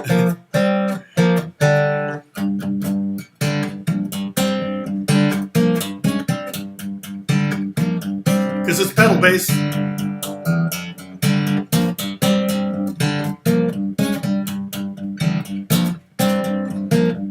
I mean, you could almost make the argument that we're really in the key of Locrian, right? Except we got that open D string. So that open D string takes us away from G Locrian. But I don't think they thought that. I think it was like probably... Oops, oh shoot. Oh wait, what was that? I think it was either an accident or they just thought, oh, I'll go here. Let me try this. Oh, that sounds cool. Let's use that. And it was that, you know, their craft, their head, their left brain all said, and then they hit that and it was like, oh wait, that's not right, that's a mistake. And then it's like, wait, no, that makes me feel something here. It makes me question something up here. It's a moment here, but here it's like, oh no, that's cool, right? So that's kind of John Lord. Thank you. I could not think of his name. Great keyboard player. Sorry, I should have taken a cough drop. I should grab a cough drop. Do I have any cough drops here? Dang it! Because my throat is so dry. Can you care to answer a question regarding the interaction in the movie? Sure, go for it, Sam. Ask me. Someone pointed out, too, I was saying how happy John was, and they said, yeah, heroin will do that. He was in love with heroin, and I kind of forgot about that. And boy, I tell you, I had heard this with like some people, you know, particularly like Nico from Velvet Underground. She was a heroin addict, and as long as she got her fix every day, you would never notice. So, yeah, go ahead and ask away. Thanks, Bruce. Go ahead and ask away, Sam. But the um, the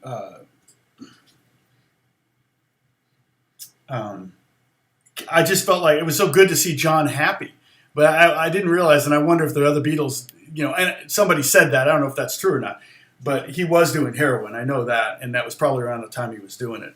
Oh,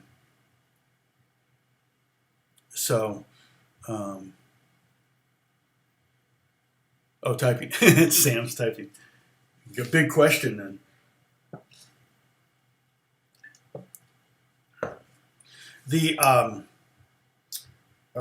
So if that's true that he was doing heroin, that's a bummer. But it would explain maybe some things. That was like, wow, that's kind of uncharacteristic for John, because he was always kind of the deeper, darker thinker, and he largely was self-medicating because he had kind of a traumatic childhood, actually a pretty traumatic childhood. So you could understand that, and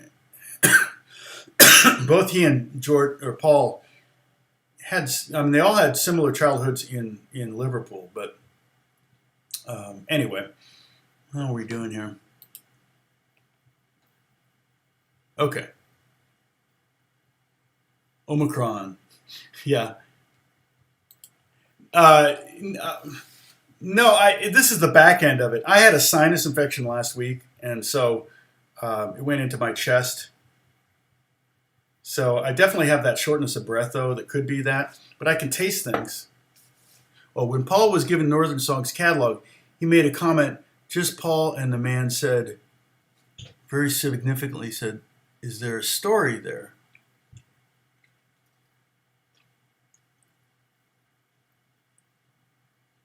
Yeah, I remember that. The man wasn't it Dick? Was it? No, it wasn't Dick James. Dick James was the one that was like selling. Didn't he sell their catalog to Northern Songs or something like that? Where would I rank Let It Be as a Beatles album? Not very high. Yeah, I would agree. Sentimentality-wise, it's big. Let It Be was the first song on piano I ever learned. So to me, that was a big thing. And it was one of the probably the only Beatle record I bought new.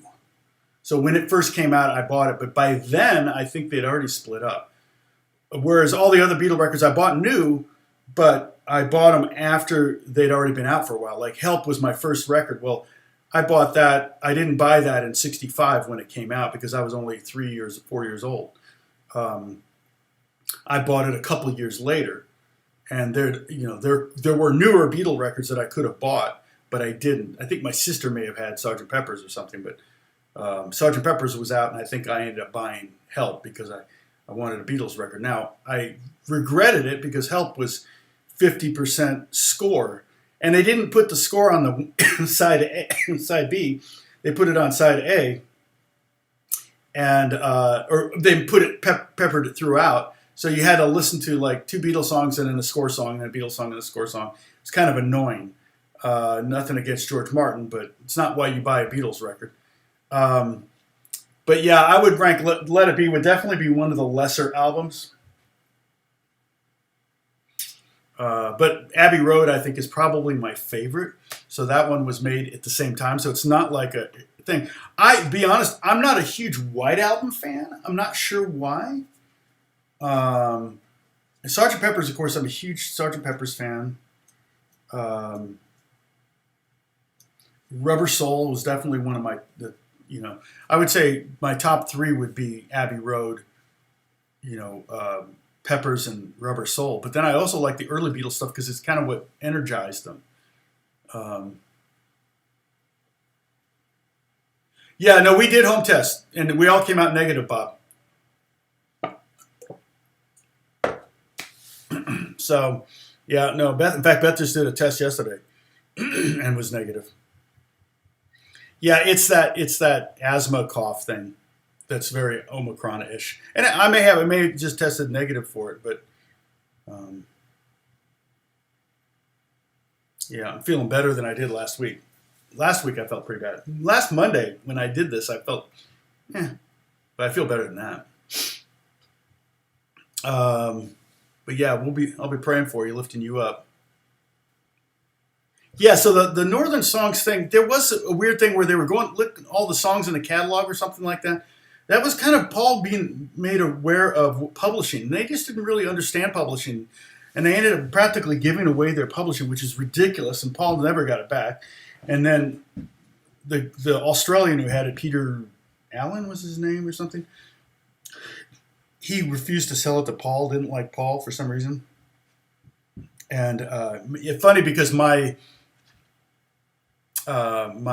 brother-in-law's, my stepbrother's girlfriend, she just passed away last year of cancer. But she dated Paul McCartney. She's an Australian. She was Miss Australia and dated Paul McCartney back in, like, I don't know when. I think before Linda, before back in the day, like, I don't know, back in the 60s or something like that. Anyway, she claims to have dated him. I don't know if that's true or not. But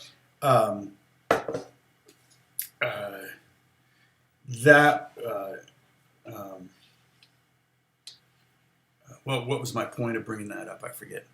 I have not been to Liverpool. It's definitely on my list. Oh, Jack's taking off. Hey, Jack, take care, man. Thank you.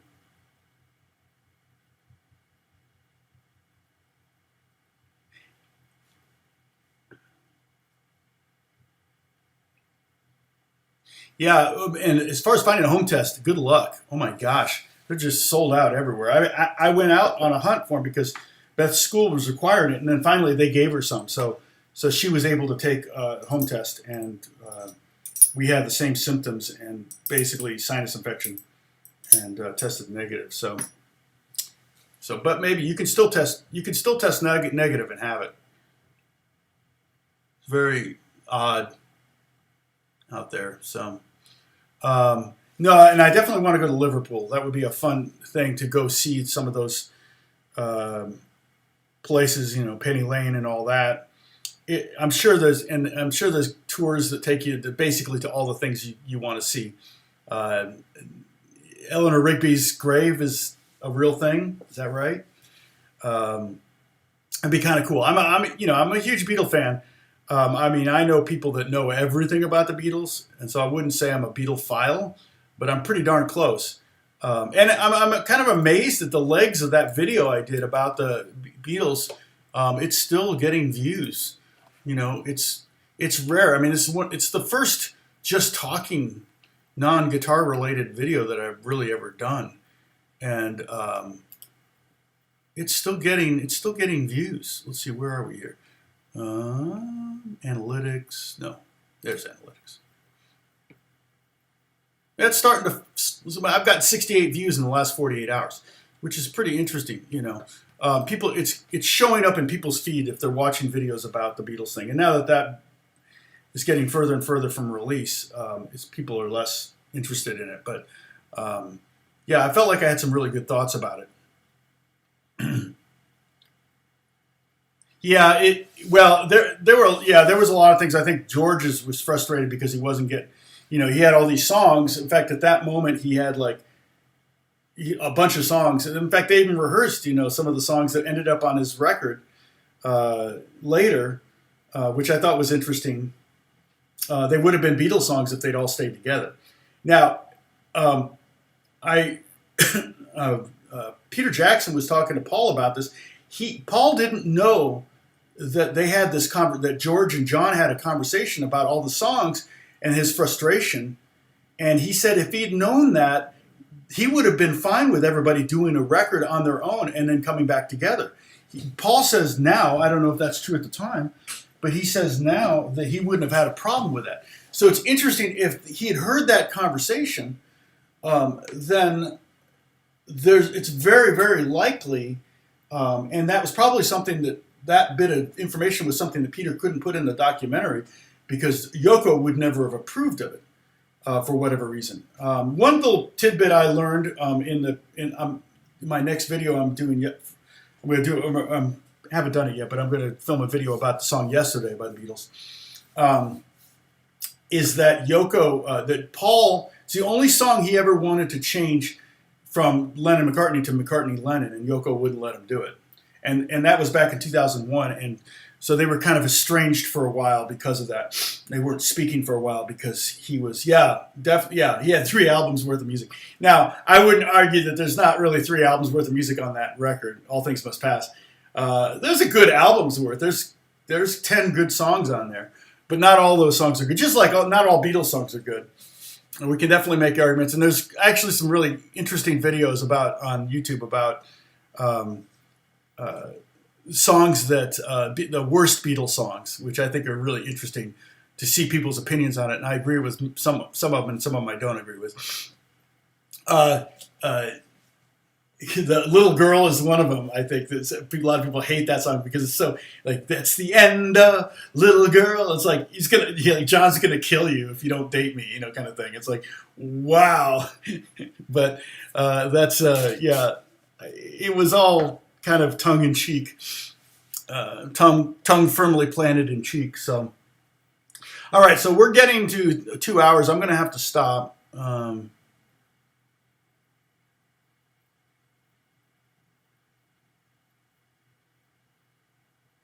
Oh yeah, no, I'm sure it's bad, Bob. Yeah, I guarantee you, people are suffering with it.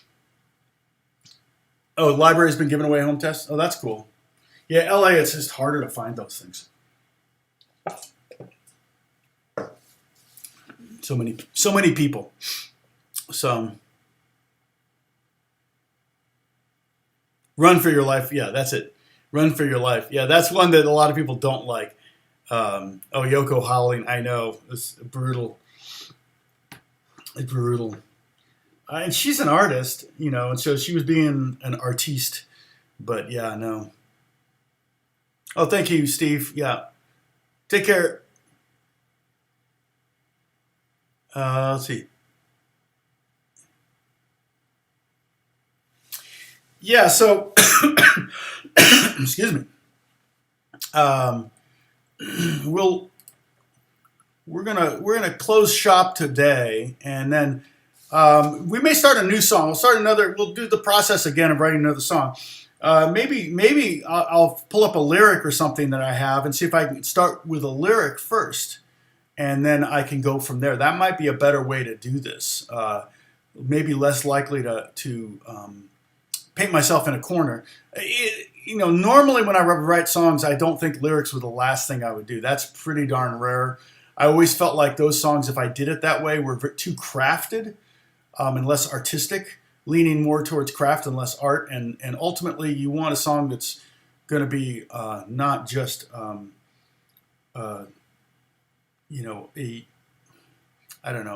cookie cutter kind of thing. You want something that's going to be from the heart, if that makes sense. Holly, thank you so much. Holly, Bruce. Was Dennis here? Did we even have Dennis? I don't know. Have I been spacing Dennis? No one asked about Dennis? Lena, thank you. John, thank you for the coin. Also, Joseph, thank you for the coffee. Yeah, weird. I don't see Dennis. Well, I hope Dennis is okay. I probably threw him because I was late. Or was he here early? No? No? All right. It's all good. I'm sure he's fine. Yeah, I mean, the thing is, the flu and the cold and Omicron and Delta probably too have all been going around. So everybody, like my Starbucks was closed because everybody was sick. And maybe they were sick with COVID, but you can't take that chance. If you got a cold, it used to be if you had a cold, you went to work. It's just a cold, right? Now it's like you get a common cold and you have to stay home, and it's kind of a drag, especially if you don't get paid for sick days. I mean, I don't get paid if I take a sick day.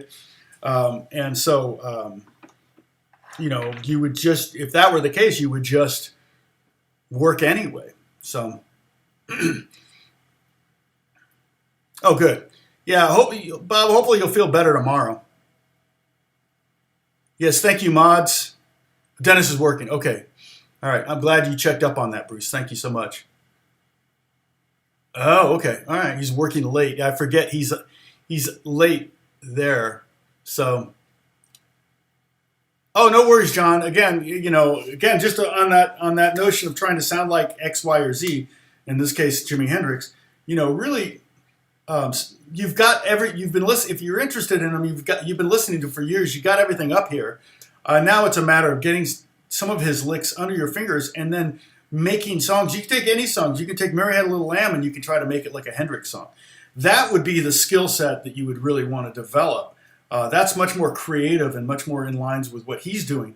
He's not going, okay, I'm doing this specific lick, this way. No, he's throwing his hands at the guitar and he's being Jimi Hendrix all over it. Okay, and that's what you want to try to do. It's much easier, not easier, but it's very, very, very challenging to try to play something that was played very sloppy, exactly like they played it. Because Hendrix wasn't being precise. But the people that transcribe, they are being precise, and that's where it's like this weird dichotomy of analysis versus originality, and you really want to try to figure out, okay, where do I need to imitate a lick to make it sound like the song, and where can I just fudge it a little bit, and maybe play more in the spirit of Jimi Hendrix. So that's my bottom line there. Hey, sorry, just in time to say goodbye. I'm getting ready to sign off. It's been 2 hours, so I'm going to sign off now. I'm going to get some work done, and anyway, so that's where I'm at. I'll talk to you later.